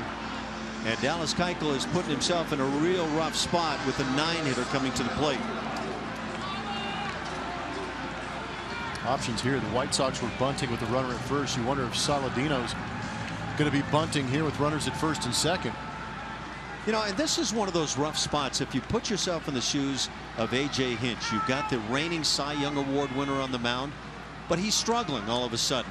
You've got Ken Giles loosening in the pen, but he has had a rough start to his year. And generally, you're going to lean to that guy that holds the Cy Young Award. But at the moment, not sharp. Number 101 in terms of pitches. It's bunted foul. So Saladino, like Navarro, up there to lay down a bunt. It's actually an interesting time to be a third baseman. You've got Dallas Keuchel on the mound, who has a couple of Gold Gloves under his belt. Fields his position very good. So I think this might be a situation where Marwin holds his ground as long as he possibly can until he is sure Dallas Keuchel cannot get to the ball. But Saladino's got to make sure it's a good bunt towards third base. Again showing bunt, drops it in front of the plate. Castro fires down to third, and they get that lead out on the force. So that bunt stayed near home plate, enabling Castro to make the play, and a huge first out. Very nice play. Terrible bunt, but a very nice play by Castro to pop out of there and get that lead runner at third base. Good read by Marlin. You know what I love too is that Marlin actually turned his back to get to the bag, see it, plant his foot on it, and give Castro a good target. There's a great look at it. Recognize where the ball is and stride to it. Well done. White Sox will go to a pinch runner now at second base. Who have they got there as the pinch runner? We'll check and see. Dig. That is Carlos Sanchez. Carlos Sanchez, an infielder. So he's the lead runner. We're back to the top of the order with Adam Eaton, who takes a ball in the dirt from Keuchel.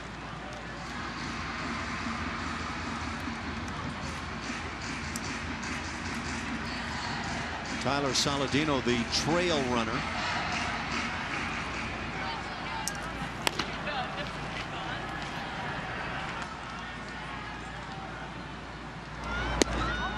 And now 2-0. And Adam Eaton is one of those guys that is not likely to help you out swinging at pitches out of the zone. Tough guy to double up too.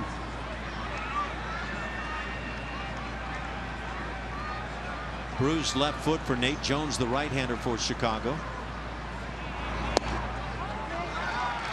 3-0 the count. And now Dallas Keuchel in jeopardy of walking a third man here in the 7th inning. And not at all Keuchel-like, certainly not from last year.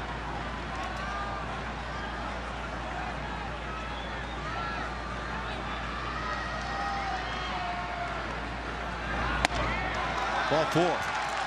There's your third walk of the inning. Bases loaded now as the two-hitter Jimmy Rollins comes to the plate, and A.J. Hinch is coming out.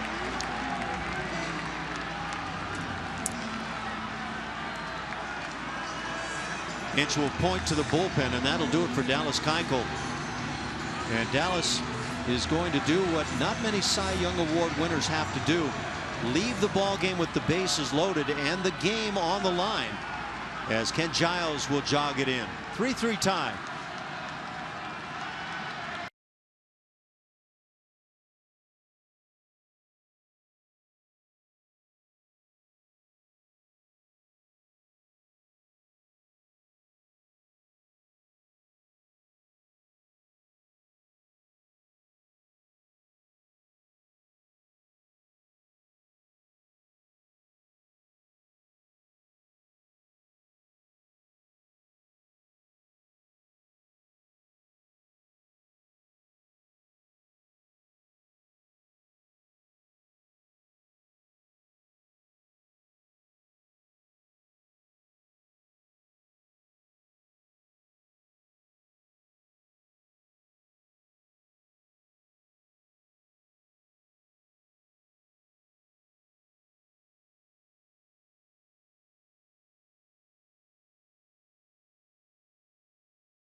One out, and time to take a look to see who won in our Chevy Stroh poll. This one will make you hungry. In the Windy City, we ask you which Chicago food staple is your favorite. Deep dish pizza wins with 66%. Thanks to all who voted. Now, who wants some pizza? I do. Me too. It'd be nice for some warm pizza right about now. Oh, Joey, I didn't actually catch you earlier in the game. Were you? You said it was an easy choice for you. Was the easy choice pizza? Pizza. Oh, yes. easy, yeah. Oh, Now, do you ever come to Chicago and think, I want to have a Chicago dog? Either one of you guys? No. nope. Never. Never. Now, I've actually done that. That's all you. That's all on me. Okay. Well, sometimes it gets all up in the Fu Manchu mustache, and so Save some for later. that's right. That's right. Ken Giles comes on, and it's a big assignment. Bases loaded, 1 out. As Dallas Keuchel has been removed from the game, and the game on the line here in the 7th inning.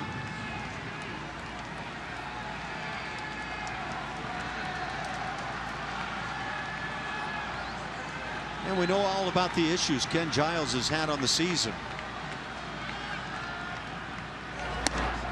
Goes that first heater at 98, right on by. There we go.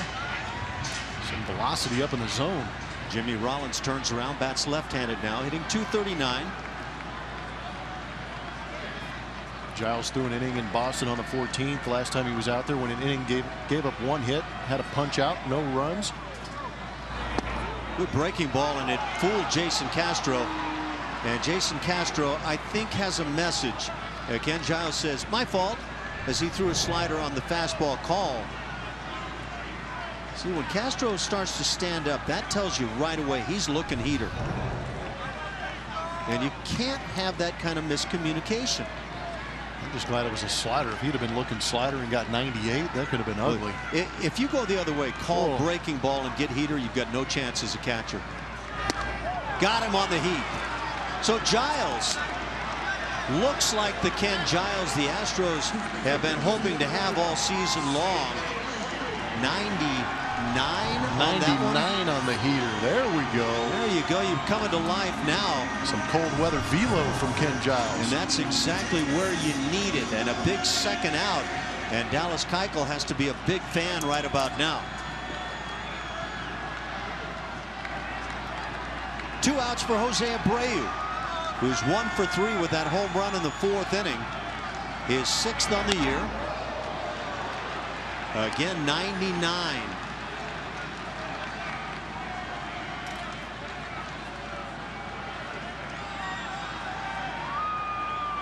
$30 home runs a year ago, 101 RBIs. Giles continues from the stretch. That slider gets a piece of the inside edge.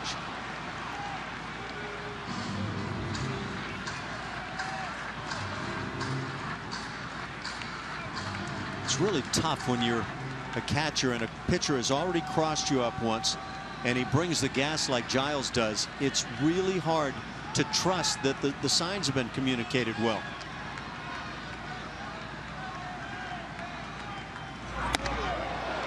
Wow. 2-1. We'll get the blood pumping a little bit. 98 up around your knuckles.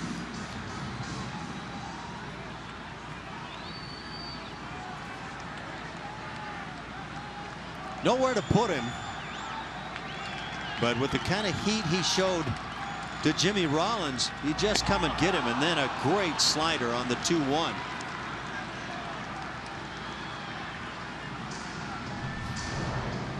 Pretty good downward break on this slider. That'll do the job, won't it? Man. And there's no way you can walk up there and not at least be aware of the fastball, so you get that slider and you almost have no chance. And this is looking like the guy right now. The 2-2. Slider got him. Ken Giles comes in out of the bullpen with 1 out, and the base is jacked, and strikes out Jimmy Rollins and Jose Abreu. It's still a 3-3 tie.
As we go to the 8th inning, Playing to Win is brought to you by Toyota Tundra. Tyler White tonight has brought the big bat once again. 2 jacks on the evening. Swing it, kid. Be aggressive if you think you can get a barrel on it. Let it fly. He's done it twice tonight. Snuck a couple over that wall. Doesn't matter how far they get out as long as they get out. First multi-home run game on the career of Tyler White. You know what? You said it this evening. At least one of those, maybe both, on pitches away that he's been able to get the head out and kind of turn it around. So Tyler White in the 7th spot tonight, 2 for 3. 2 solo home runs. Right-hander Zach Putnam now is the 4th pitcher of the night for the White Sox.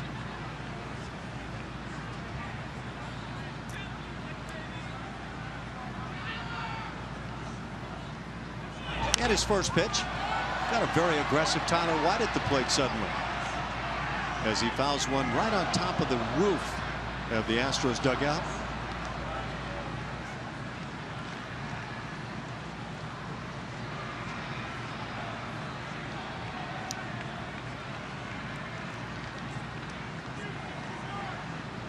Zach Putnam is 28 years of age.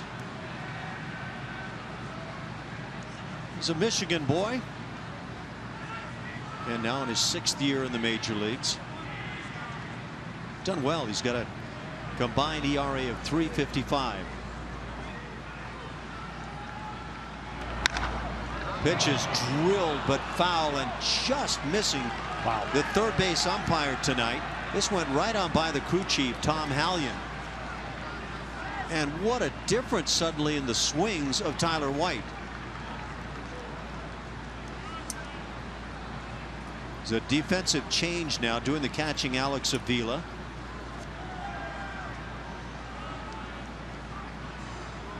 And at third base, Carlos Sanchez stays in at third base. The pinch runner, that's right. Saladino moves from third to short. Jimmy Rollins out of the game, and I think Avila goes in Jimmy Rollins' spot.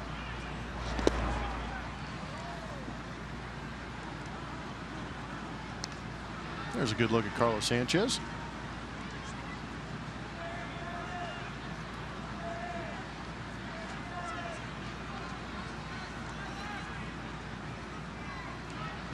Avila is in the 2nd spot in the order behind Adam Eaton. And Sanchez batting 8th.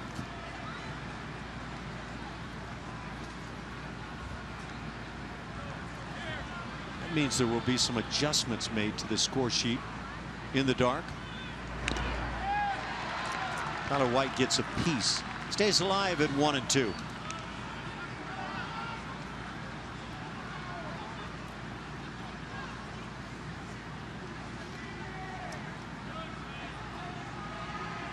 Jeff Blum shining his flashlight on me. You good? That's okay, pal. Okay. But I appreciate the effort. Let me know if you need me. You're a gentleman.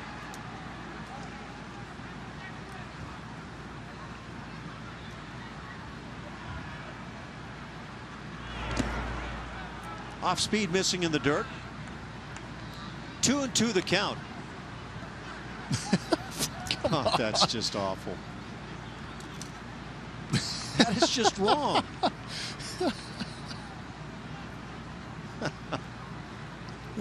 Just like Ned Flanders there, Ash. Look at that. You had a cartoon character made after you. I am so honored. I can't begin to tell you.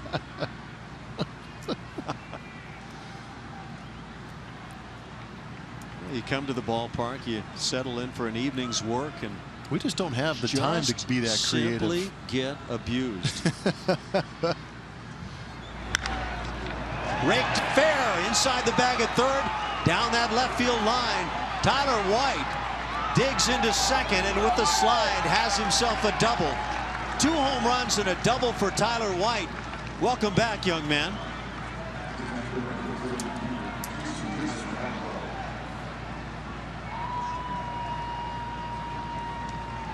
They will pinch run for Tyler White as Tony Kemp makes his major league debut.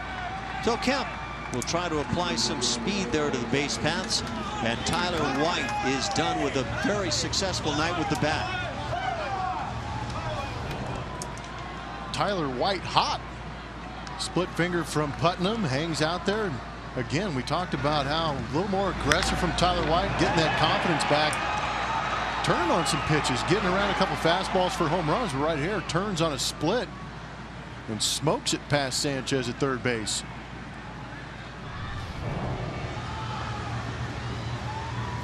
Well, it's been a while, as we've said, for Tyler White, but really nice to see him swinging the bat like that. Now, how do the Astros play it? The 8-hitter, Jason Castro at the plate. Tony Kemp, the pinch runner at second.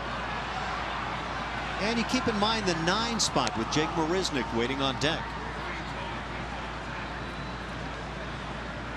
So if you're sitting at home thinking, well, this is the spot for the bunt, you also have to keep in mind that Jake Marisnick is trying to get his hitting side going. Well, keep in mind too, we now see Tony Kemp making his debut in the big leagues as a pinch runner at second base for Tyler White.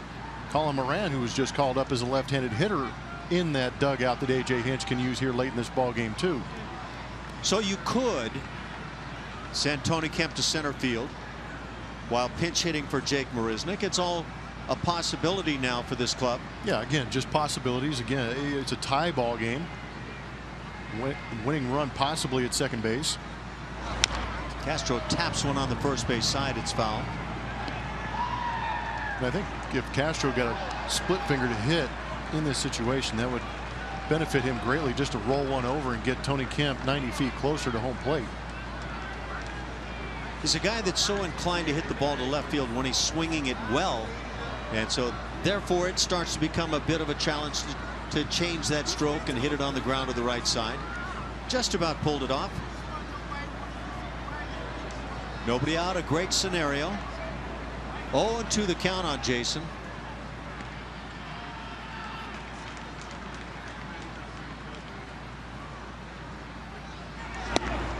Just under the knees.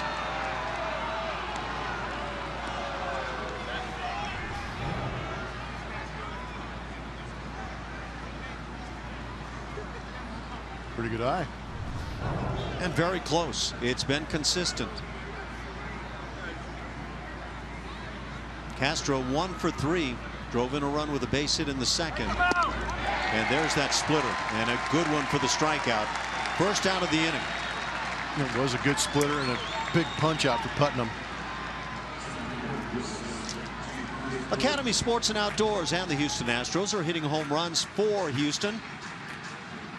Most home runs by an Astro hitting 9th. But that through the years. Marwin Gonzalez has 10 of them. J.R. Richard hit 10 home runs as a pitcher. Jason Lane and Jonathan VR. How did that happen with Jason Lane? I don't know. He was playing when the Astros were a National League team. Maybe some interleague matchups.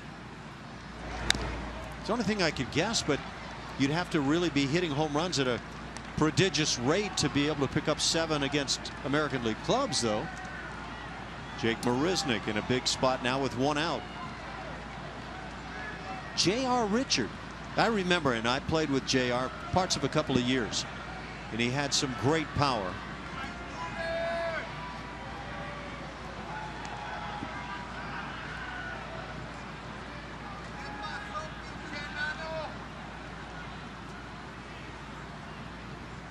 There's the do anything you want to do move to second base. Also known as the Ashby. Tony Kemp did some base running while playing at the minor league level this year. Had 4 stolen bases, was also caught 4 times. Line drive, that's a base hit. Here comes Kemp around third. He's being held by Gary Pettis. But that's a nice sight to see Jake Marisnick come up with the base hit. Again, Tony Kemp has the speed to score from second base on a base hit, but this one just over the head of Saladino at shortstop. I'm sure he had to hold his ground with 1 out in this inning and make sure that ball made it to the outfield. But Jake Marisnick getting a base hit with a runner in scoring position is a good sign. But Kemp was actually off with the swing of the bat. And you hope he read this well and not just took off on the ball being hit, because that's awfully close to be taking off on a line drive. Jake Marisnick, very nice to see that stroke, as A.J. Hinch will make sure and send a message to him. This is one of those scenarios where you can't have the double play ground ball. Well, Altuve's not, he's a tough guy to double up, right? Number one, but it might be a situation too where you better be 100% sure if you're going to be safe at second base. But he also may have told Jake Marisnick, wait a couple pitches, see if they won't give Altuve some pitches to hit with that run at third base. Because if Jake vacates, steals second, first base is open, and we've seen Altuve be intentionally walked before with Springer hitting behind him. Runners at the corners, good speed on the bases, infield drawn in, and Altuve takes the off speed in the dirt. Jose is 1 for 3 tonight. He's also drawn a walk, so he's reached twice. The on-base percentage at a lofty .432. That batting average back to where it started the night at .340.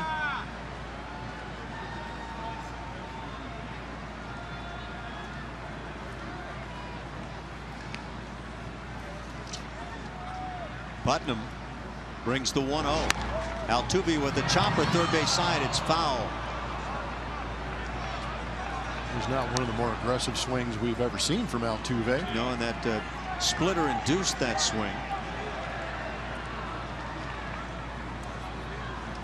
Putnam, I don't think, wants to give in with that heater on Altuve. If he can get him to chase a couple split fingers, maybe pitch backwards, going soft early in the count. If I was in the shoes of Robin Ventura, I would rather see my pitcher go at it with the splitters and whatever it takes. No fastball through the strike zone here. Even if you risk the walk. The 1-1, and there's the splitter again.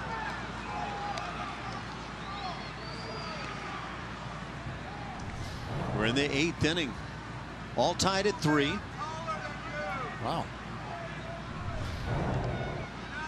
Doesn't look like a pitch catching the knees at the front of the plate.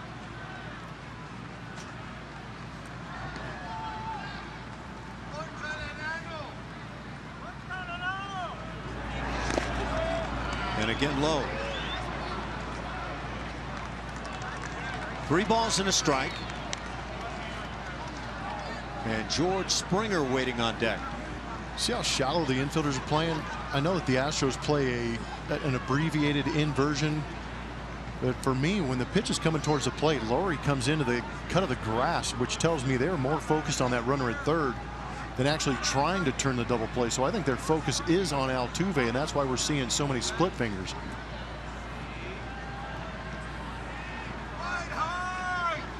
The 3-1. There's the splitter again, even on the 3-1. So you get the message from the White Sox right here. They're not giving in at all to Jose Altuve.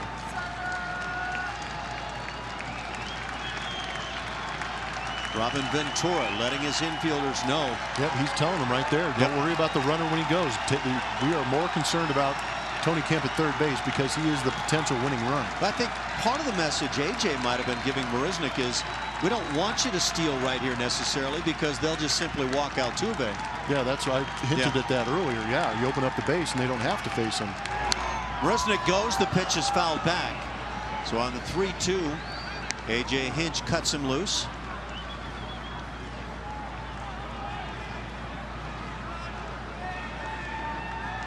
It's a pretty good split to hit.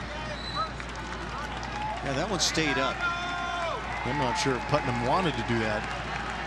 He's thrown so many splits, the fastball could be really tough to deal with right now.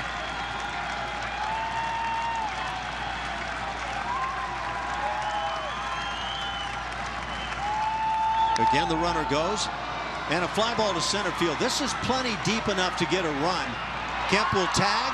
He'll come to the plate without a throw. It'll be a sac fly for Jose Altuve, and that'll put the Astros ahead here in the 8th, 4-3. High quality AB for Jose Altuve again. Yes, sir. RBI number 24 for Jose.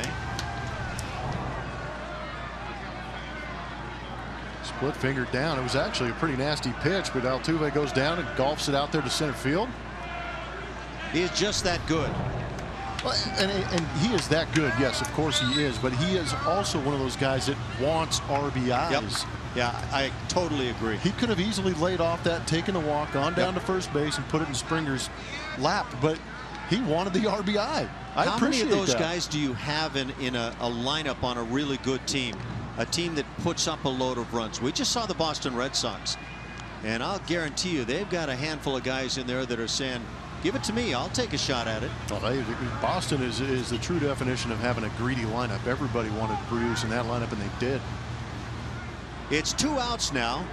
You've got Marisnick at first base. He could be on the move at any point. And there he goes. Pitches high, the throw down offline, and it hits Marisnick. And he starts toward third, thinks better of it. He'll get the stolen base. A couple of stolen bases for the Astros tonight. Jake can go get those bags. Yes, he can. He's definitely a part of that speed game for the Astros, getting himself in scoring position with those wheels. Throw off line. Looks like it actually hit Jake in that left arm or that left side of the body. Now we talk about Jake. You get him hot with the bat. The way he plays center field and runs the bases, he is a very valuable player. 1-0 on Springer, now with a man in scoring position, and there comes the splitter. And with that at bat we saw from Altuve, I don't know that Springer sees anything but the splitter. It's going to be tough. Carlos Correa swinging a pretty good bat behind him.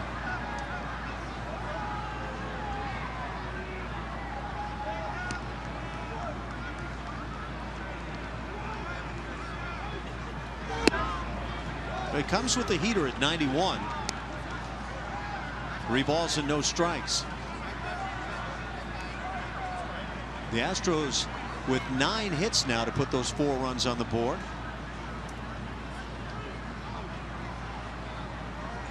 Tyler White with his 3rd hit of the night, a leadoff double in the 8th inning, and that sets up the run. Tony Kemp comes on as a pinch runner and scores the run. George gets another fastball and another ball. He'll draw the walk, putting runners at first and second now. And Carlos Correa, as Jeff Blum said, coming to the plate.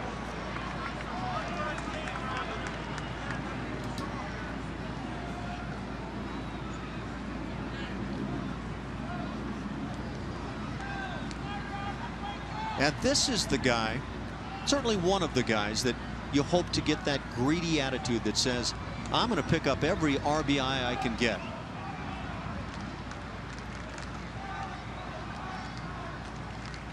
Correa has 1 hit on the night, also has a stolen base. He's looking pretty hitterish up there. Oh, he is, and he's had some really good swings tonight.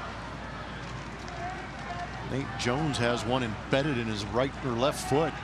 That came in the 7th inning, a rocket back to the hill, as the White Sox turn to their pen once again to get a man loose.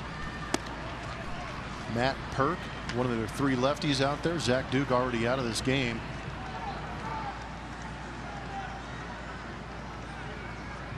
Zach Putnam on the hill.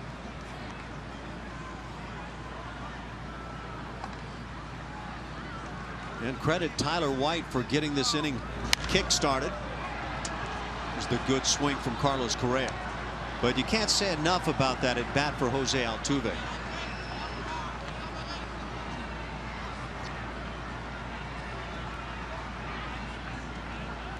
He's really good. You know, you get to a point where that's about all that's left to be said about Jose Altuve. He talked about us being at the quarter pole through this season, and he is my American League MVP at the quarter mark. It's a big call. Line shot to left field, and it hangs up for Cabrera. And Carlos Correa cannot hit it any better. So he gets another great swing tonight. The Astros had a run and lead it 4-3.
Astros now on top of the White Sox.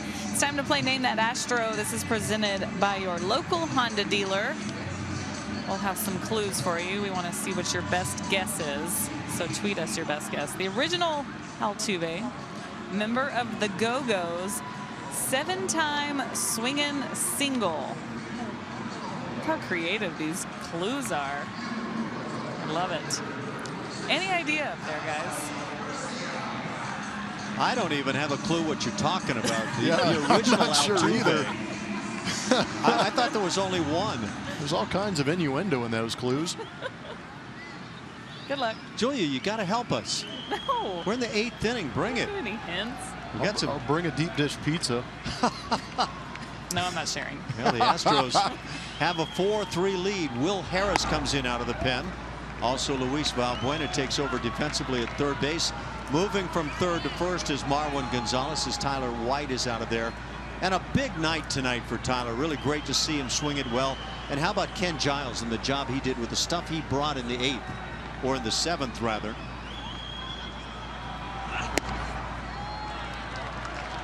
Will Harris has been so locked down for the club. Working in his 18th game of the season. Ball's behind 2-0.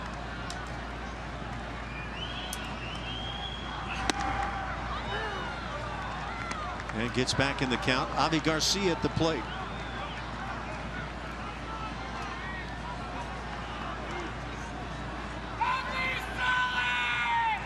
Harris, pitcher number 3 tonight.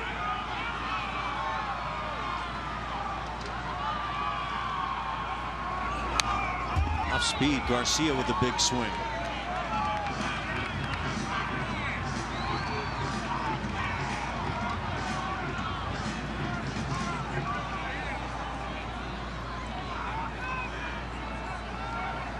Garcia hitting .270 on his year.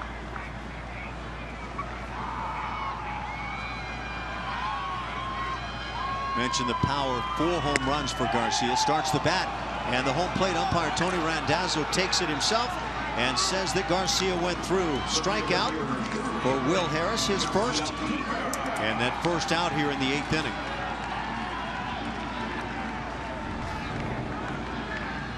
.12-6 hammer from Will Harris. Good pitch down and out of the zone. There, you judge for yourself. Did he go or did he not? All that matters is Tony Randazzo thought he did. Another home plate umpire taking the call, and the Astros are grateful for the moment. Melky Cabrera, the switch hitter, now turns around and bats left-handed. He's 0 for 3 on his night. Cabrera dips under the 300 mark. He started at 305. He's at 299.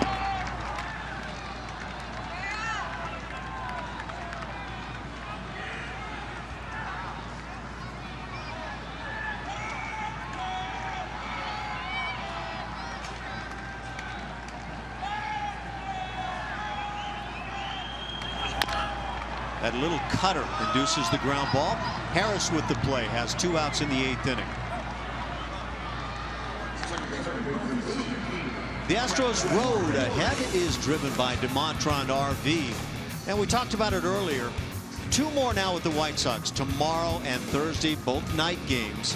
And then back home to the Texas Rangers, 3 and off day on Monday.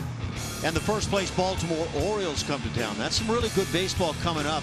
And by the way, with the Rangers coming in, that means Rougned Odor is coming in with the Rangers. Make your plans to join us at Minute Maid Park. If he's not sitting on somebody's bench somewhere with that suspension. Of course, he gets that appeal. How long might that play out into the future? I don't know. I'm not sure how long those appeals last. He's been assessed with an 8-gamer right now, right? Yes. Brett Lawrie, mouth guard, goggles and all at the plate. And that cutter a strike. It's 1-1. This is the play. Everybody's been talking about it. Jose Bautista goes in hard, and Rugi didn't like it. And that was a quick right to the jaw of Bautista. And Batista was on base because the Rangers finally hit him, which I believe was for the bat flip in the playoffs. But Batista decided to take it a little bit further by trying to take out Odor. Odor tried throwing at him with the double play throw. And then just mayhem ensued.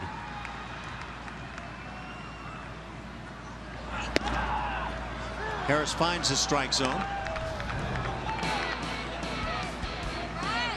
And here's that throw. Watch the throw right over the head of Batista. It's a good thing he had his head down, but that's one of the more solid connections you're going to see in any fight. That throw did not miss the head of Bautista. The 2-2. Got him. Just throws the fastball right on by at 94 as he gets Brett Laurie. And that'll do it for the White Sox. To the ninth we go. Astros on top.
Astros with a 4-3 lead over the White Sox. And it's time to name that Astro. This is brought to you by your local Honda dealer. We asked you these clues. Who was the original Altuve, a member of the Go-Go's, and a 7-time swinging single? How did Twitter do? Did you guys get any answers up there? You guys were no-shows. Nellie Fox. Well, I was going to say the toy cannon. He's your original Altuve, huh? Well, he was, you know, smaller. His second baseman. Second baseman. Yeah. He was a member of the Go-Go White Sox in 1959. They led the league in singles 7 times. Oh, that kind of a swinging single. Nellie Fox. Is there any other kind?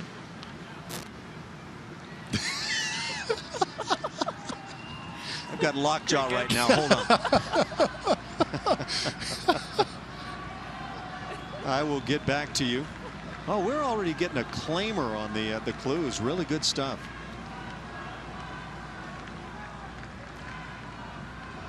Producer Carl Patterson coming through in a big way. So we go to the 9th inning as Evan Gattis leads it off. He does it against the White Sox closer. David Robertson comes in.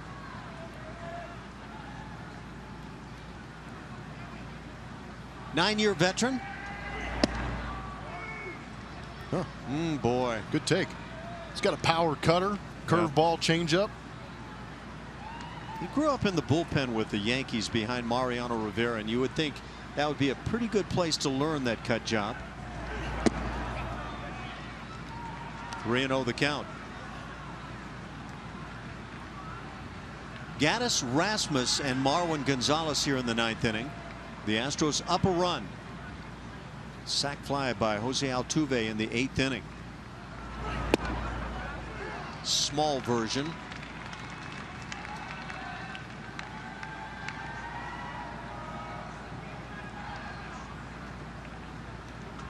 Just like a steady hard frisbee coming up there to the plate. Right at the knees. 3-2 now on Evan. And of course, Luke Gregerson gets it loose for the 9th inning. He's had a couple get away recently, but on the whole, he's been very reliable for the club. Gattis on that slider, puts it on the ground as shortstop, and the first out here in the 9th inning. Yellowwood is bringing the lumber. We're looking back on this date. Pudge Rodriguez in an Astros uniform hit his 300th home run of his career. I wonder who he celebrated with. Oh, and you know what? I was on base, and I knew it was his 300th home run. I was so happy to see him heading for home. Pretty proud moment. I believe Lance Berkman in the same season hit his 300th. And he celebrates with. There you go. Big high five from the big man. Attaboy, Pudge. Good teammate. Watch where you put your hands there, Blummer. Hey, it's a love tap. Colby Rasmus with one out. Hits one sharply, but with that shift on, the second baseman right there. Second out of the inning on ground balls. Yeah, I appreciate Mike Acosta. I saw this on the Twitter feed. That picture in the upper left, a big smile knowing that you get to witness history every once in a while if you play long enough, and that was pretty cool. I think that same season also in Texas, in Arlington, Pudge, who played there for a great many years, actually set or broke the all-time games caught. So that was kind of cool too to witness that. He's the king in games caught, and to me that means just a ton. That's a big one. Pretty impressive stuff. I think Carlton Fisk is who he passed by. I believe Carlton was the previous king. Bob Boone at one point I think was the one that Fisk might have gone by. Some big names in the catching position. Yeah. 0-1 the count on Marwin. Of course, go. Carlton Fisk was number 27 with the Red Sox, with whom he came to the big leagues initially, and then moved on to the White Sox, flipped it around, number 72.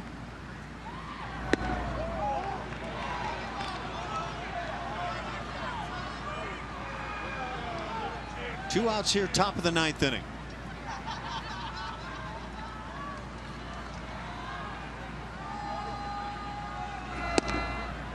Cutter under the knees, 2-1 the count. Robertson pitched with those New York Yankees for 7 years. A couple of years now with the White Sox.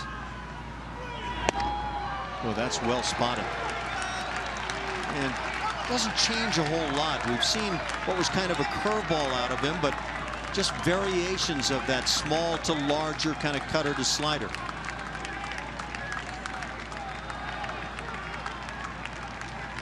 .31 and 24 lifetime.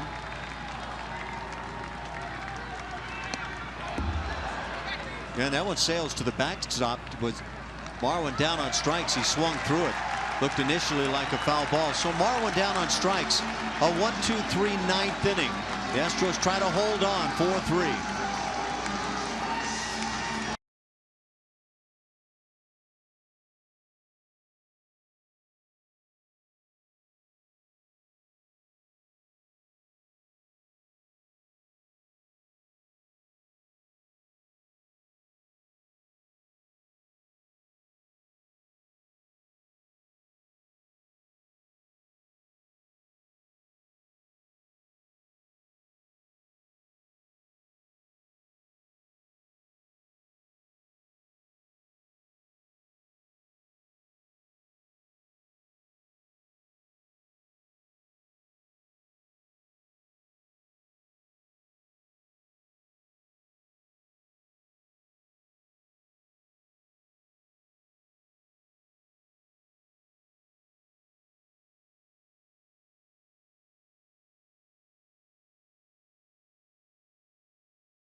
Houston Astros baseball on Root Sports is presented by Southwest Airlines. Transparency, low fares, nothing to hide.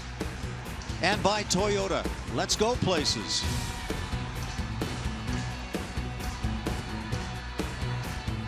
beautiful sights here in Chicago. Gorgeous flying in the other night. A chilly day in the Windy City. Luke Gregerson comes on for the 9th inning, trying to hold down this 4-3 Houston lead. And he'll face the bottom 3 in the order. Austin Jackson leads it off. For the Astros on the hill, it's been Keuchel, Giles, Harris, and now Gregerson. Ken Giles and Will Harris came out of the pen and really did fine jobs. As that first slider finds the strike zone. Ken Giles, a big part of what has transpired here this evening.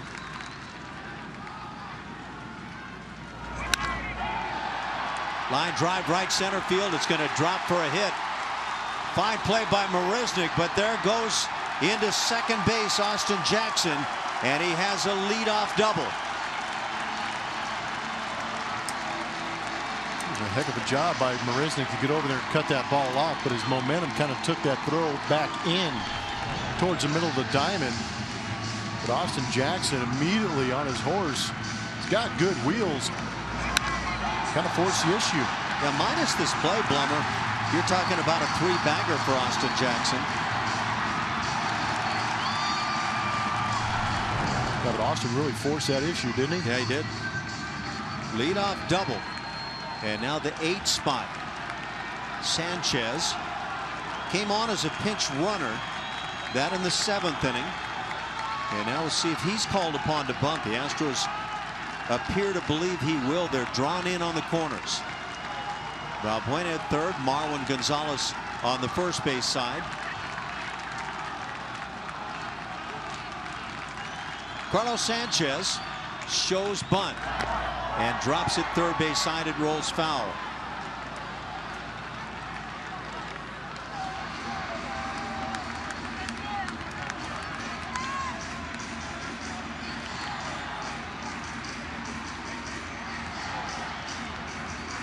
Carlos Sanchez had the most doubles of any American League rookie last year, 23 of them.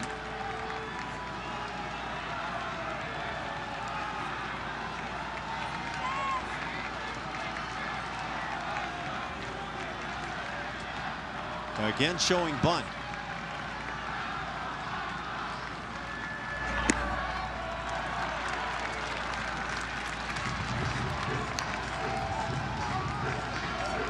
Times in that bunt scenario, what you try to do is throw something hard up and see if you can get the pop up.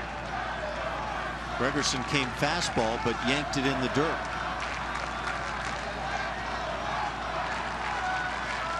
Hinch has his infield all set, but that speed at second base is a big weapon. And the bunt again, third base side, and a great bunt. Valbuena makes the play, and nobody's at the bag as Marwin Gonzalez wound up somehow in foul territory. How did that work out? I'm not sure, but I would not want to be on this mound for this visit. The entire infield is going to meet with A.J. Hinch. This might just be a straight air out section right here. I looked up, and Marwin is off in foul territory, and I don't know how that came to be. Well, he's anticipating the bunt. He can leak off of first base because there's not a base runner on there, so you see him leaking forward. But I'm not sure why he bailed out and assumed that Altuve would be at first base. That's what I'm not sure about.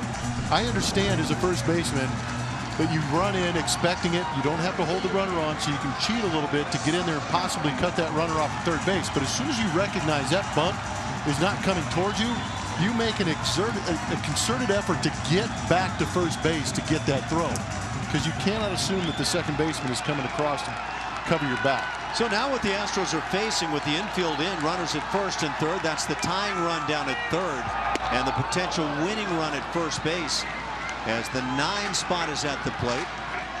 Pretty aggressive hack from Saladino. Because this again is that safety squeeze situation with runners at first and third. Managers love to have that guy at home plate bunt that ball towards first base, and then it's an easy read for the runner at third base to come home. That is the tying run at third.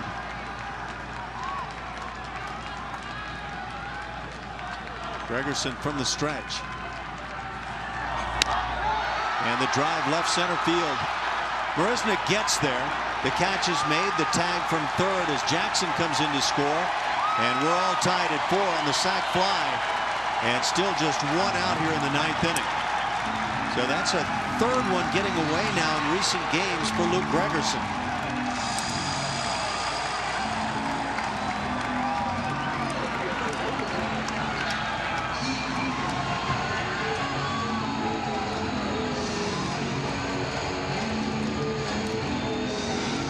Leadoff double setting it all up. Top of the order, Adam Eaton at the plate. It's Carlos Sanchez down at first base as this one is driven left field and deep. Rasmus back at the wall. He'll make the catch.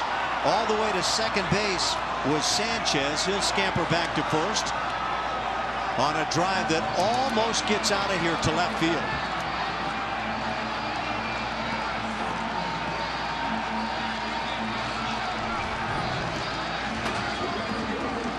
I think Adam Eaton, who goes back into that third base dugout and slams his helmet, I think he thought he got one. Looked like it initially off the bat. Kind of tailed back just short of the wall. Hobie Rasmus made a good play on it.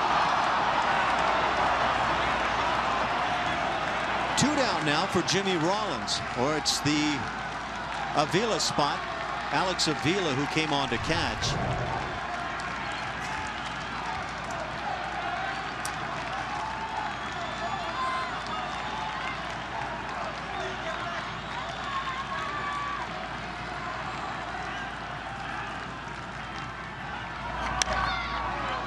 Slices one foul down the left side. Bottom of the 9th inning in a tie ball game.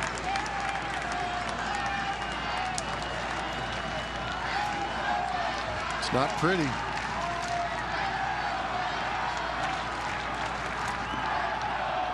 Ken Giles was the guy that was in a position to pick up the W. Pitched extremely well. Yes, he did.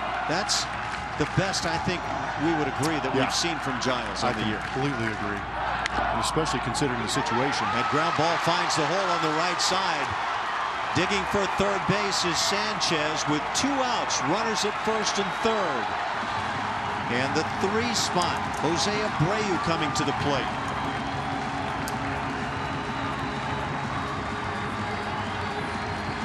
Just a ground ball that finds the hole. It's good batting from the left-handed hitter. Marwin Gonzalez holding the runner on creates more open space in that 4-hole on the right side of the infield. I wonder if a healthier Marwin Gonzalez has any more range on that ground ball. Might get a better jump, might be able to lay out, try and knock that ball down. But Carlos Sanchez, you got to give him credit too on that ground ball advancing all the way to third base. 2 outs. Abreu at the plate, 1 for 4 with a home run.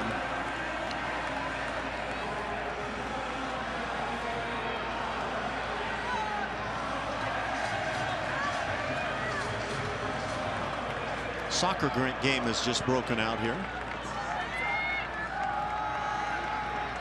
Todd Frazier, who was ill tonight, is on deck with a bat. 0-2 the count. Got to chase.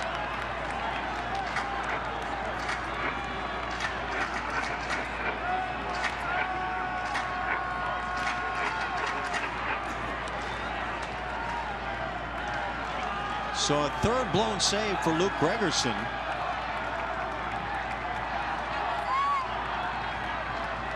Well, those coming just in the last week, haven't they? That's exactly right. Crazy. Nice job, Castro, with a nice job to make sure this stays right there.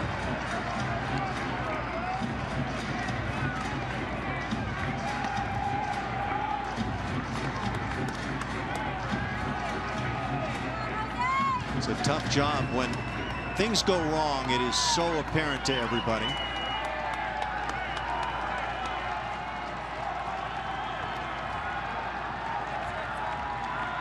1 ball and 2 strikes.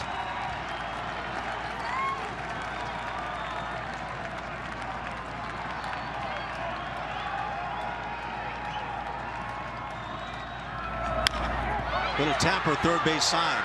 Valbuena with the play, and that'll do it. The White Sox, however, come up with a big run to tie it against Luke Gregerson. So we played 9, on to extras we go, tied at 4.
Extra innings are brought to you by Jack Link's beef jerky all season long. Jack Link's, feed your wild side. That's game 1 of the 3 with the White Sox. And the Astros take it to extra innings. 4-4 ball game, 9 hits aside. The only 2 miscues of the game committed by the White Sox. David Robertson, who came on to work the 9th inning, will stay on and work the 10th. And for the Astros, 7, 8, 9 coming up. Luis Valbuena came on in that 7 spot. Tyler White, you may recall, in the 8th inning, led off with a double. Tony Kemp came on to pinch run for his major league debut, scored the run. That was the go-ahead magical 4th run at that point. And then Luis Valbuena came on defensively, so his first plate appearance now on the night. Astros are 1-3 in extra inning games this season.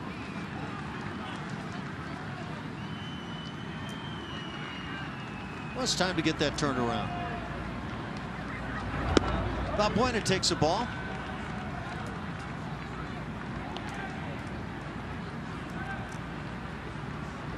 .208 the batting average.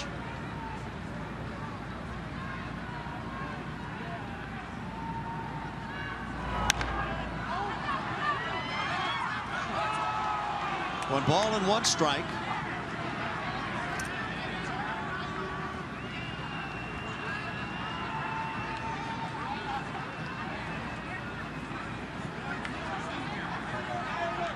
Valbuena has been resurrecting that power stroke here recently.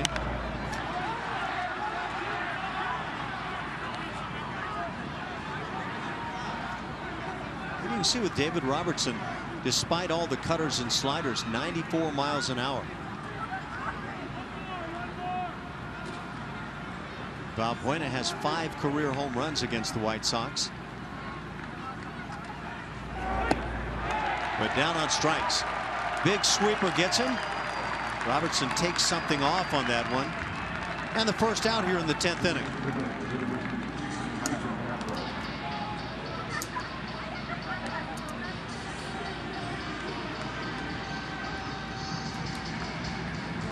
We'll bring up Jason Castro. That's double digits now, 10 of them strikeouts for Astros hitters. Jason Castro 1 for 4, has struck out 3 times tonight, but back in the 2nd inning came up with a quality at bat, lining a base hit against the lefty. Carlos Rodon started the game for the White Sox. That base hit to left field plated the first run of the game.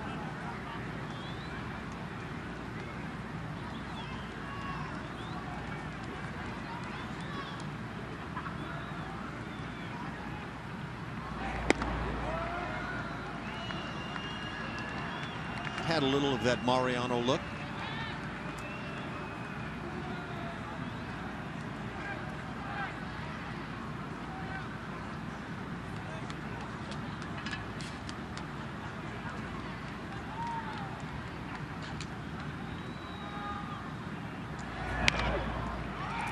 That cutter right on the hands, and Mariano Rivera made a living with that pitch. 2 outs here in the inning, and the 9th spot with Jake Marisnick.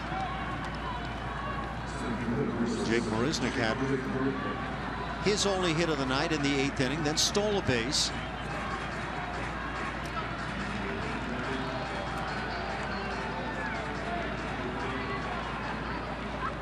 For the White Sox in the 10th inning, it's 4-5-6 coming up.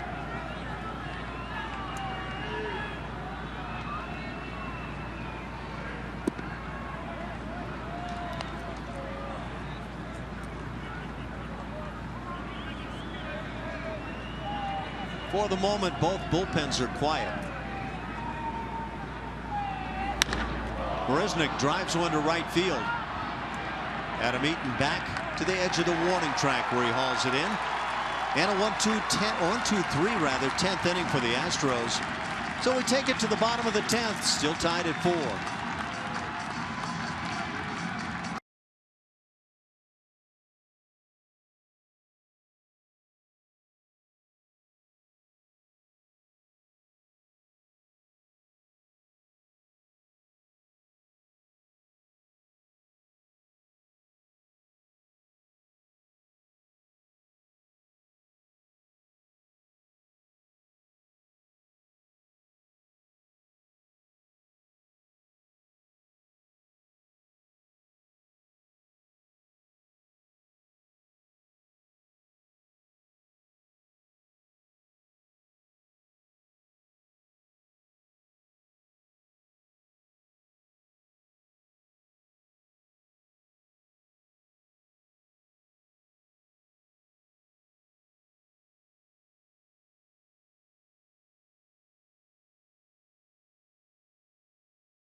Tie for the Chicago White Sox. They will face Pat Neshek, who comes in now to work it on the mound for the Astros. And the White Sox send 4-5-6 to the plate. Avi Garcia will start things against Neshek. Neshek last worked on the 15th in Boston, went an inning, had 1 strikeout in that inning.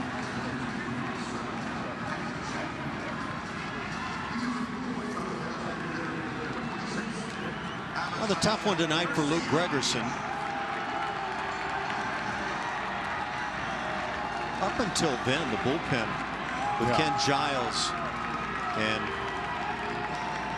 Will Harris just outstanding tonight, and very promising from Ken Giles. Into a tough situation too. Bases juiced, 1 out, got out of it, going 2/3 of an inning. He had 2 punch outs to get out of that. Yeah, it was enormous at the time. Will Harris, an inning, 2 punch outs.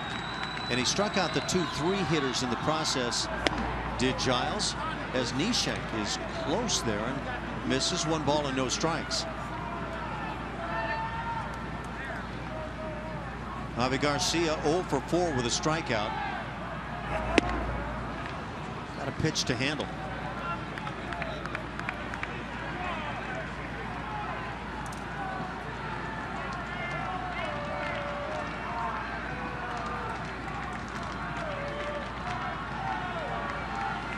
.268 the batting average.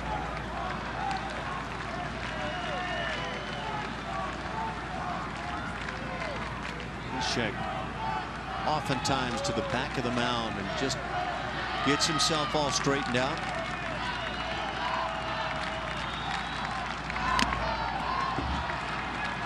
slider left up for Garcia.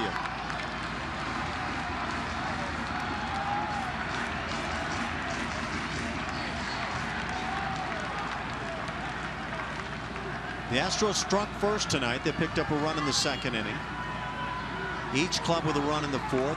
The White Sox took the 3-2 lead in the fifth inning with a pair of their own. The Astros tied them in the sixth, went ahead in the eighth, but the White Sox in the clutch come right back with a run in the ninth inning. A.J. Hinch, no doubt a very frustrated manager right about now. Some bright spots, though, as Robin Ventura has been managing a first-place club. Tyler White swinging it very well tonight. Ken Giles, who we just mentioned. Right on the hands, hit to short. Carlos Correa makes the steady play. Out number one.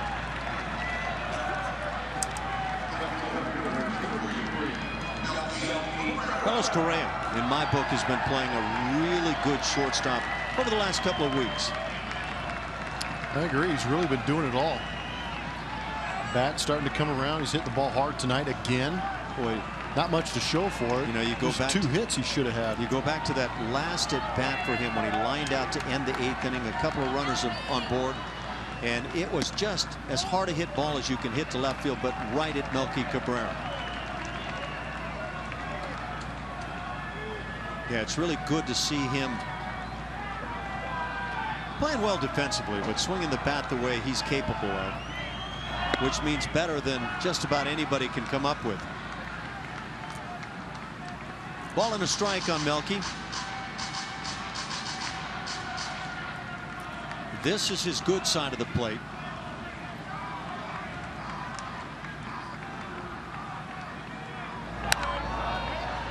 Pops it foul to the seats. 1-2 the count.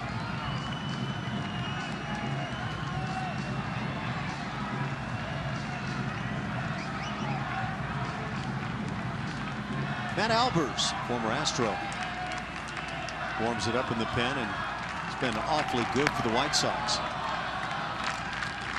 That bullpen on a whole has been great for the White Sox.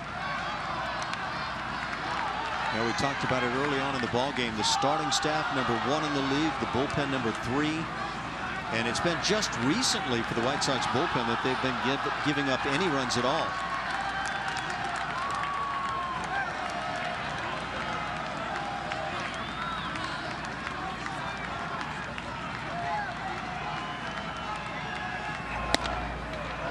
To the count.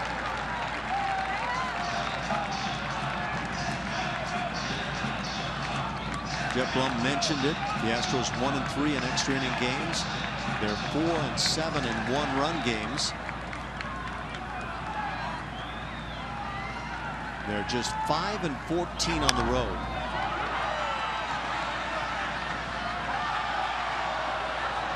What's their road record? 5-14. They're 10-10 at home. Man. Started the year 7-17 in the month of April. They're 8-7 presently in May.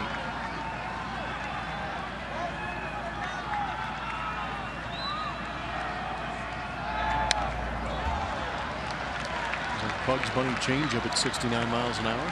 Floats it up there.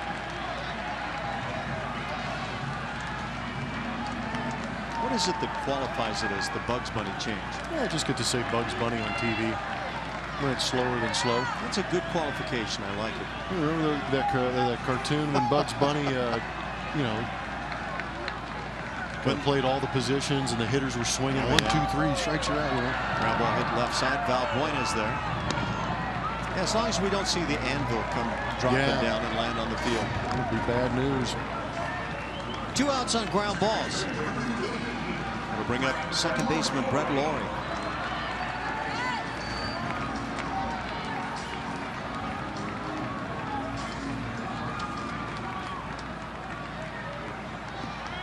Laurie's 0 for 4.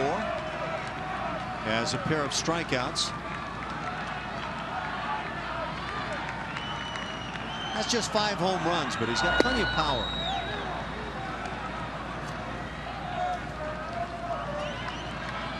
mentioned that the White Sox have lost their last 2 games. They've lost 4 of 6 coming in.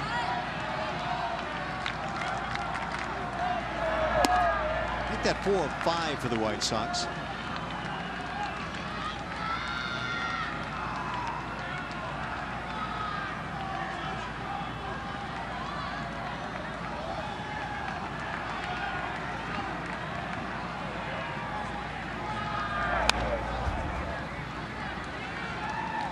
One ball and 2 strikes. Pat Neshek working effectively here in the 10th inning.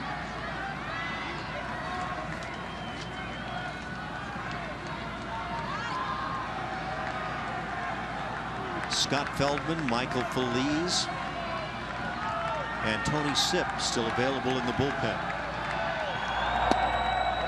Slider just low.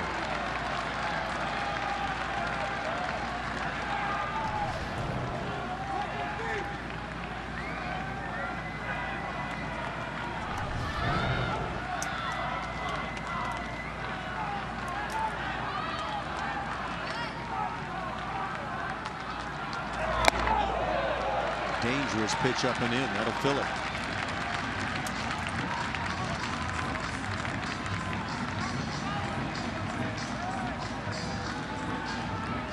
Brett Lawrie in extra innings this year, 1 for 3 with a double.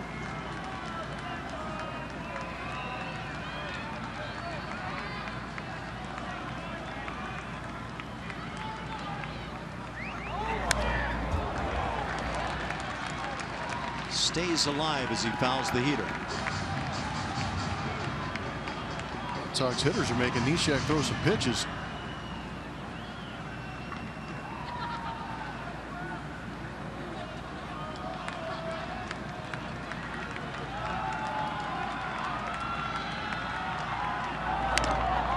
And again, getting just a piece, Brett Lawrie. Full slate of action around the major leagues today.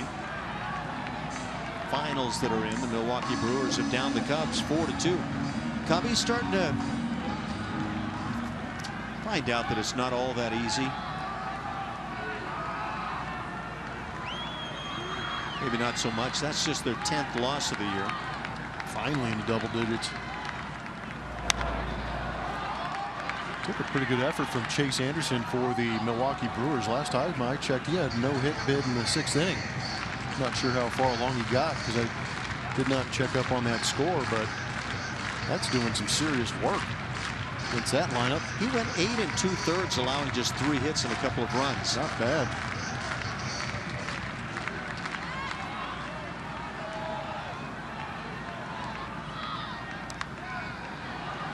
Lawrie late on the fastball.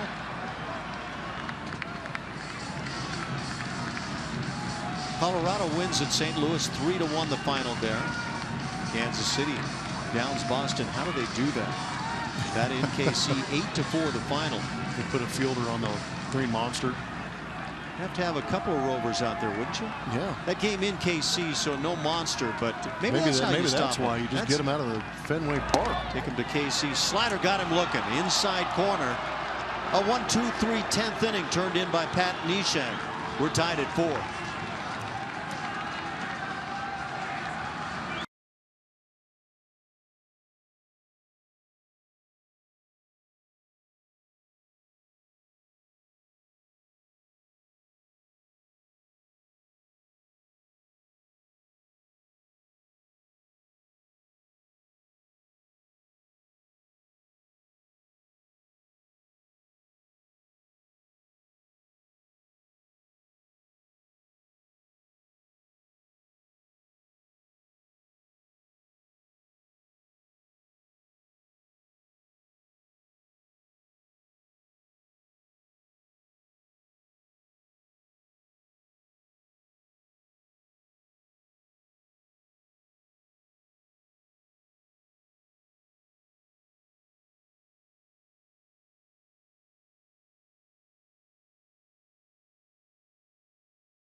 Extra innings are brought to you by Jack Link's beef jerky all season long.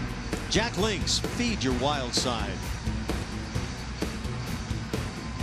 To the 11th inning we go. In the first of 3 in Chicago. Chilly night. Luke Gregerson unable to shut down the 9th inning. Took a 4-3 lead, and here we are now in the 11th. Former Astro Matt Albers on the hill for Chicago. Last right-hander out of that White Sox bullpen. Astro fans familiar with Albers. At least the first go around when he pitched for him. Second go around he didn't pitch all that much. But here he is helping out that White Sox bullpen. He works it to the top of the order. Jose Altuve at the plate. He is 1 for 3. He also has a walk and a sac fly. What a quality at bat in the 8th inning, picking up that sacrifice fly. Driving in his 24th of the year. Still hitting at 340. Altuve's hitting 375 in extra inning games. Has a 1-1 count.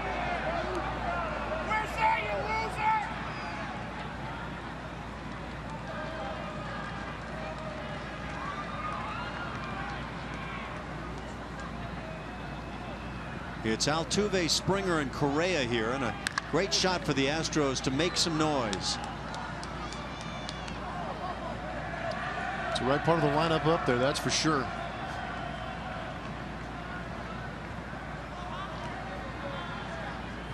About a slider away that Altuve takes in that right center field gap for a guaranteed double, possible triple. Run forever. Yeah. Big wide open space out there in right center.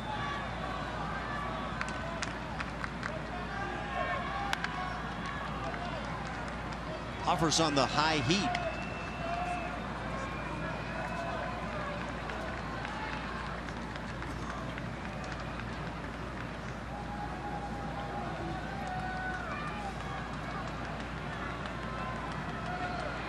For the White Sox, Rodon, Jones, Duke, Putnam, Robertson, and now Albers on the hill.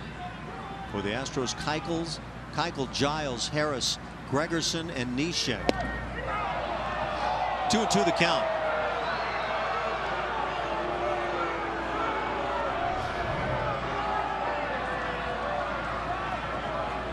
Come on, what's everybody moaning about? Foot outside. Not when you're sitting on the first or third base side of the stadium. In this weather, you deserve to gripe a little bit, I guess. Ground ball hit to second. Glory makes the play. There's the first out of the 11th. We look back to when George Springer went 5 for 5. A bloop shot, then a pull it the other way. Stays inside, rocket up the middle.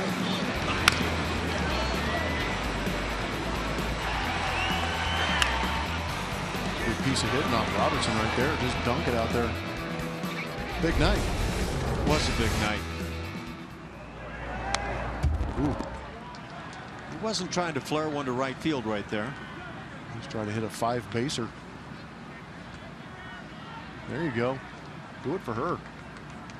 Springer dinger time. Had a quiet night for George. 0 for 4 with a walk.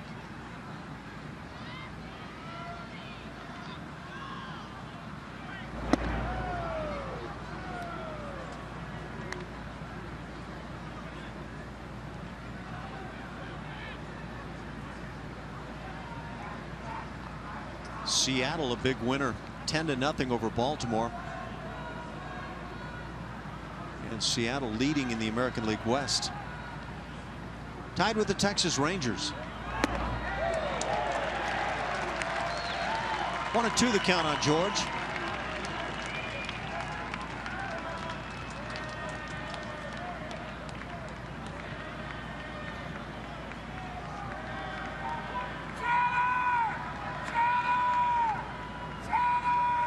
Robinson Cano had another big night for Seattle. 3 for 4, pair of ribbies. Hot shot up the middle. That's a base hit. First one on the night for George, and the Astros maybe get something going here in the 11th. Speed aboard as it brings up Carlos Correa. has been swinging the bat very well in this game. Not much to show for it, but has been hitting the ball hard. And again, on Correa, that line out in the 8th inning with a couple of guys on 2 outs. About as well as you can swing it, and he's had some great swings throughout the evening. Had a base hit back in the 3rd. He's also stolen a base. Played a solid defense at short.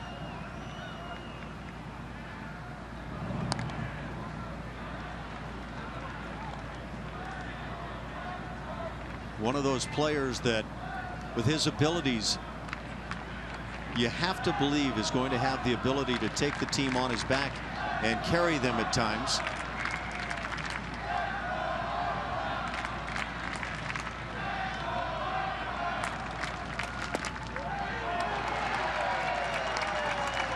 Albers gets in front.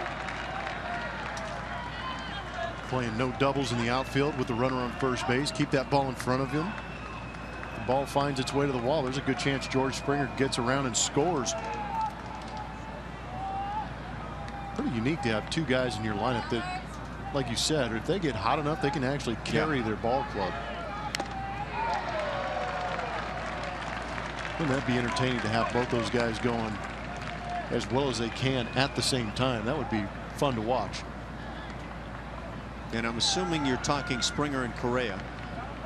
And you are correct. And then there's Altuve, who's really not that carry the team kind of guy, because you don't really anticipate the home run ball that much. But you got some great thunder potentially at the top. Yeah. Evan Gattis waits on deck.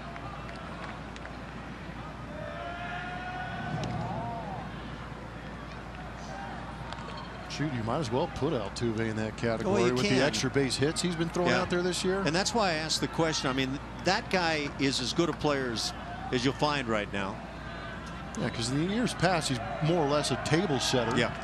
A very good one at that. But this year, with the extra base hits, all the doubles and home runs he's been putting up. Leading WAR player in Major League Baseball right now. Yeah, for whatever that might mean. But I was going to say, do WAR players carry teams? Well, you know, it's a great question, because Adam Eaton is among the leaders, and he's not what you would generally think of as a team carrier for the White Sox.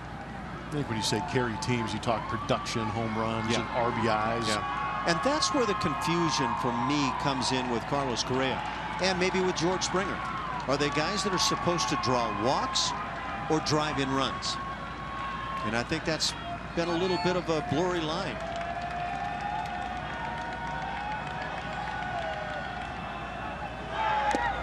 Got him swinging. On the move is Springer. He will steal second base. Alex Avila is a very good throwing catcher.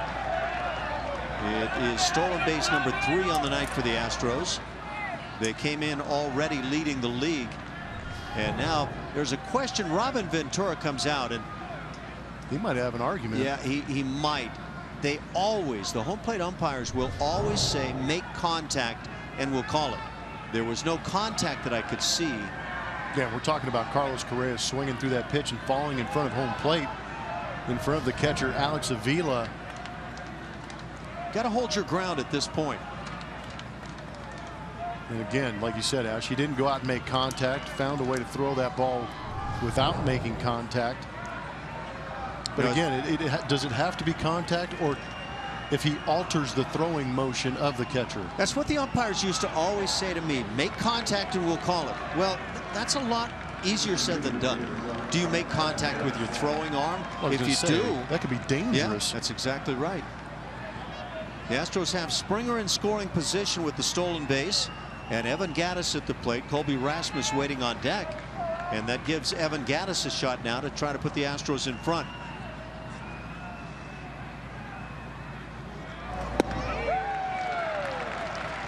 Albers with that little bit of a drop down has a good sinking fastball working. Yeah, he's always created good run on the arm side into right-handers, away from left-handed hitters. Kind of got that loose, whippy motion to that arm.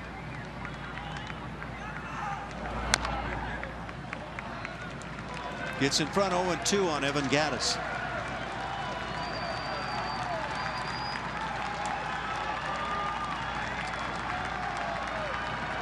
in that Seattle big win over Baltimore. Home runs by Nelson Cruz and Kyle Seager.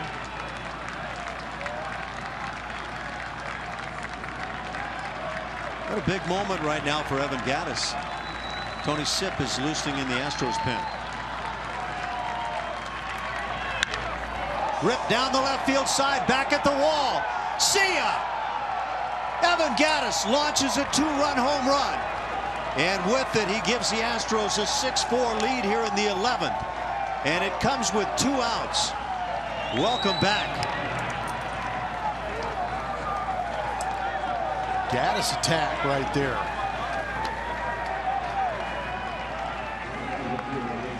That is beautiful.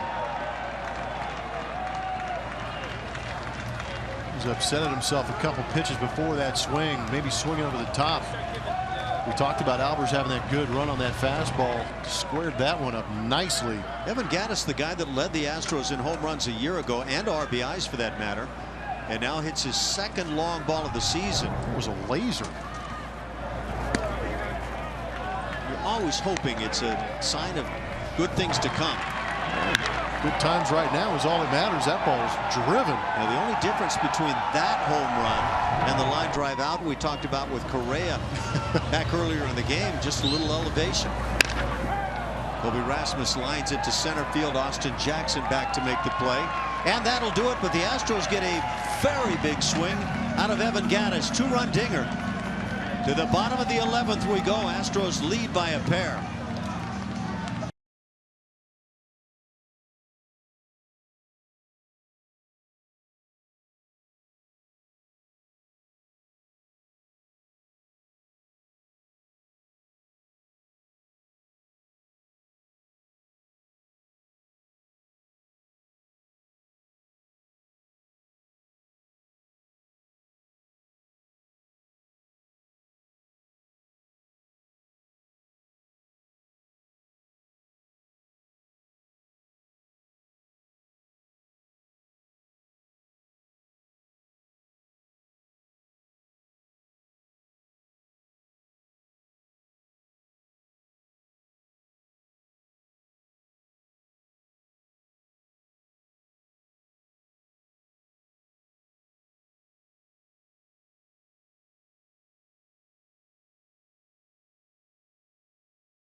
Lead over the White Sox. We go to the bottom of the 11th inning. Evan Gattis comes up with an enormous swing with 2 outs in the top of the 11th.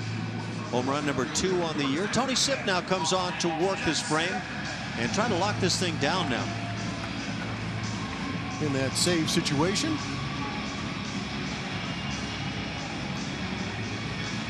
How about Gattis' home run? 112 miles an hour off the bat. Did you get a reading on the line drive by Correa earlier? How, no, I have to look that one up. How comparable they might be. I have to dig in there. I mean, Carlos Correa last year was, when he finally made it to the big leagues, was one of the more consistent exit velocity type guys. I would think so. You know, not only that home run big by Gattis, but the 1-out single by George Springer, getting on base, enabling Gattis to get to the plate. Tony Sipp works a strike to start it, and gets in front 0-2 on Austin Jackson. I agree with you that getting into scoring position number 1, but just providing that insurance run on the home run, I think, is a big deal too. All we needed to do was show the 5-hit night for George. Just keep doing that, huh? Positive motivation. Jackson lays off. 1-2 the count. All you can do is win 1 game on any night. And the Astros Time to just start going out and winning series, I think.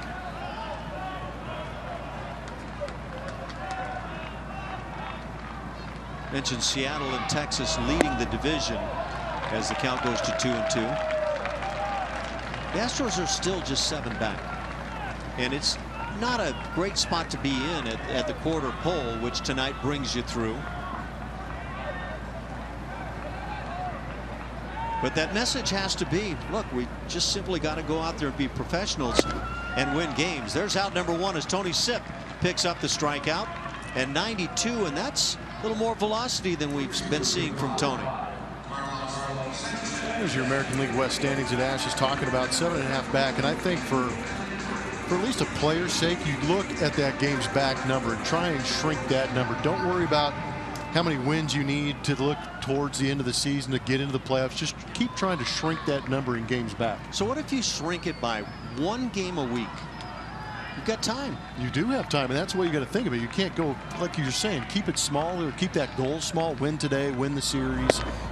Shrink that games back number, creep back into this race instead of saying, oh, if I got to get to 86 wins. Because then you look at it and you got to say, oh, 71 more wins. That's kind of a lofty goal right now. Shrink it by a game every 10 games. So you give yourself a little breathing room, but really it's the only professional way to go about this. Ball and a strike with 1 out. Carlos Sanchez at the plate.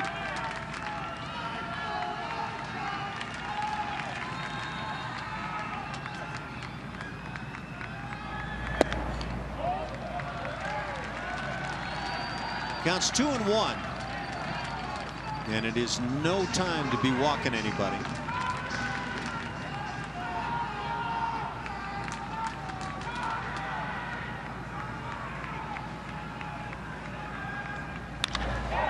Line shot into center field, solid base hit. So Sanchez is aboard. It brings up the 9 spot with Tyler Saladino. Good look at some exit velocity. 374-foot bullet to left field. There you go, home run, and welcome back. Everybody at home enjoying this. There you go. Captain Caveman got him. Yeah, that ball was destroyed. It's eerily similar beards.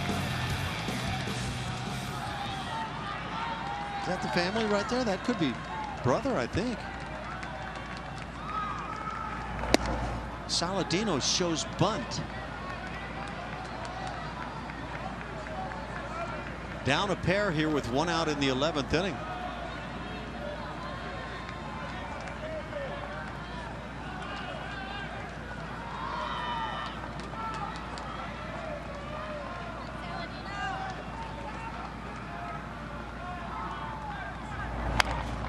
Right off the end of the bat. Get it before it goes foul. And that's exactly what Marlin does, applying the tag. And a big second out. Moving into second base is Sanchez. Back to the top with Adam Eaton, who came really close in the 9th inning as he hit one the other way right to the wall, maybe a couple of feet shy.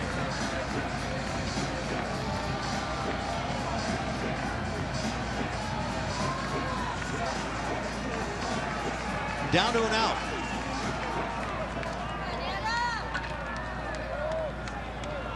And you can see some of the numbers for Eaton. He's played very well, but not a big power source, not driving in a lot of runs. But they say he has played a fantastic defense, and he rates up as one of the top WAR players.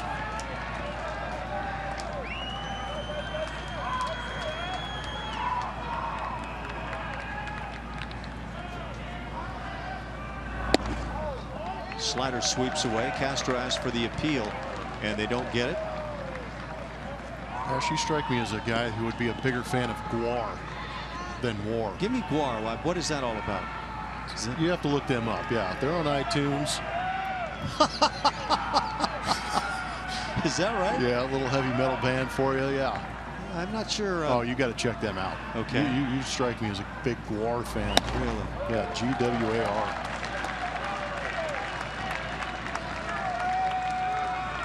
I've never been sure if I knew exactly what WAR was good for, but WAR, I'll take a peek.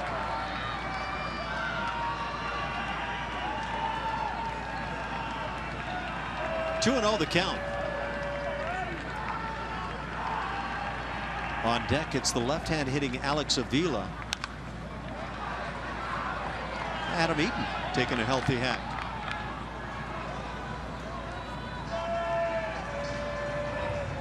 I don't know if that looks like my party. You're the hard rocking type. You have them come over and play for the girls in the backyard party. Oh yeah. Family friendly, good costumes, good music. Because that's about the level that I'm at. Good slider. It's 2-2. Yeah, there that's we go. WAR, huh? Yeah. I see. That is bringing it right there. Have they've been rocking it for a long time, or is this a new wave thing? No, I remember hearing them back in high school, which was like 40 years ago. You know, if you gave me the chance to see that album cover and asked me who the group was, I don't think I could even read the word WAR in there. The 2-2. Hit in the air in the gap in right center field, and this is going to play to run. One hop up against the wall. Stopping at second is Eaton. He had thoughts of third base. He makes it a one-run game as he drives in a run. 6-5 Astros. And the beat goes on. That'll bring up Alex Avila. It also brings out Brent Strom as they'll chat things over. The slider just caught way too much of the plate. I don't think Adam Eaton touched second base as he was going by, but he got out there and got that slider. Caught a lot of the zone. You know, he was trying to bury that down and away. Just didn't do it. Adam Eaton, pretty good hitter. One hop off the wall. Springer with a good relay in, and again, you don't want to make that third out at third. Well, they'll talk things over at the Hill. It's all in the hands of Tony Sipp. And the left-hand hitting Alex Avila will stand in. Avila has had only one at-bat on the night, and he picked up a base hit in that at-bat in the 9th inning. Stands in 1-for-1, hitting .238.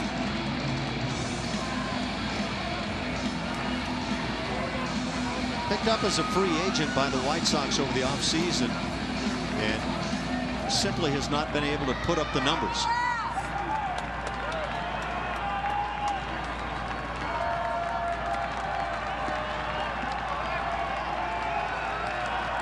Sipp to the plate. Again at 92 for Tony.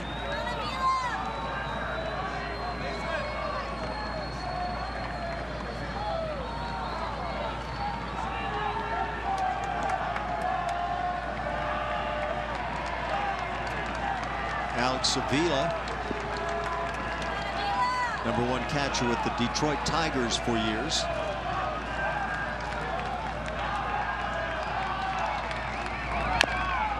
Little chopper goes foul, so Tony Sipp now in front on the count, 0-2.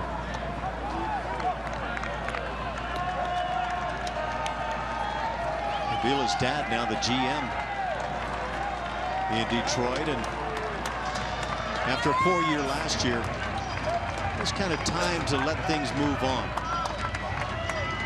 Isn't his dad the GM in Detroit? Yeah, that's what I was just mentioning. Yeah. Thanks, Dad. Yeah, that's got to be really tough. But you know, at the same time, as you let him move along, you don't want him hanging around really struggling as he did last year. The numbers were not good. Yeah, now he's in the division. Well, that's true. The 0-2 pitch. That's well spotted. That was a good pitch. It's that two-strike pitch. Try and get the hitter to fish at it a little bit, get him to chase. Unable to do it with that one.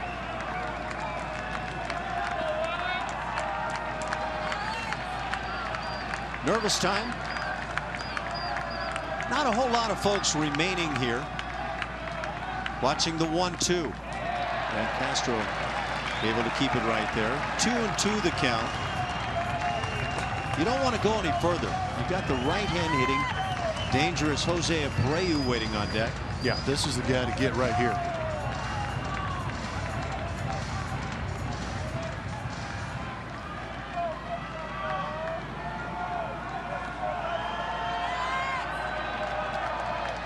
He has 7 years with the Tigers.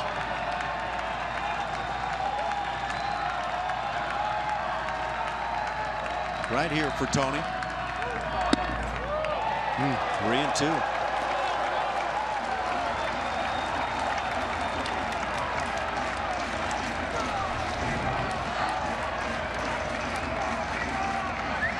Aviles has driven in only 1 run this year for the Chicago White Sox. This is a guy that was 12th in the MVP voting back in 2011.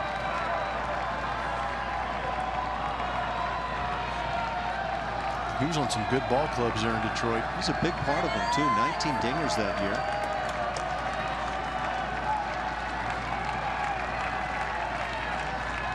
The 3-2. Got him. Slider to finish it off. Tony Sipp comes on, picks up the save. Evan Gattis, the 2-run home run in the 11th inning, stands up and wins it for the Astros. And a big win to come into Chicago. A first-place ball club that's now lost 3 in a row, but the Astros will not feel sorry for anybody. Very big.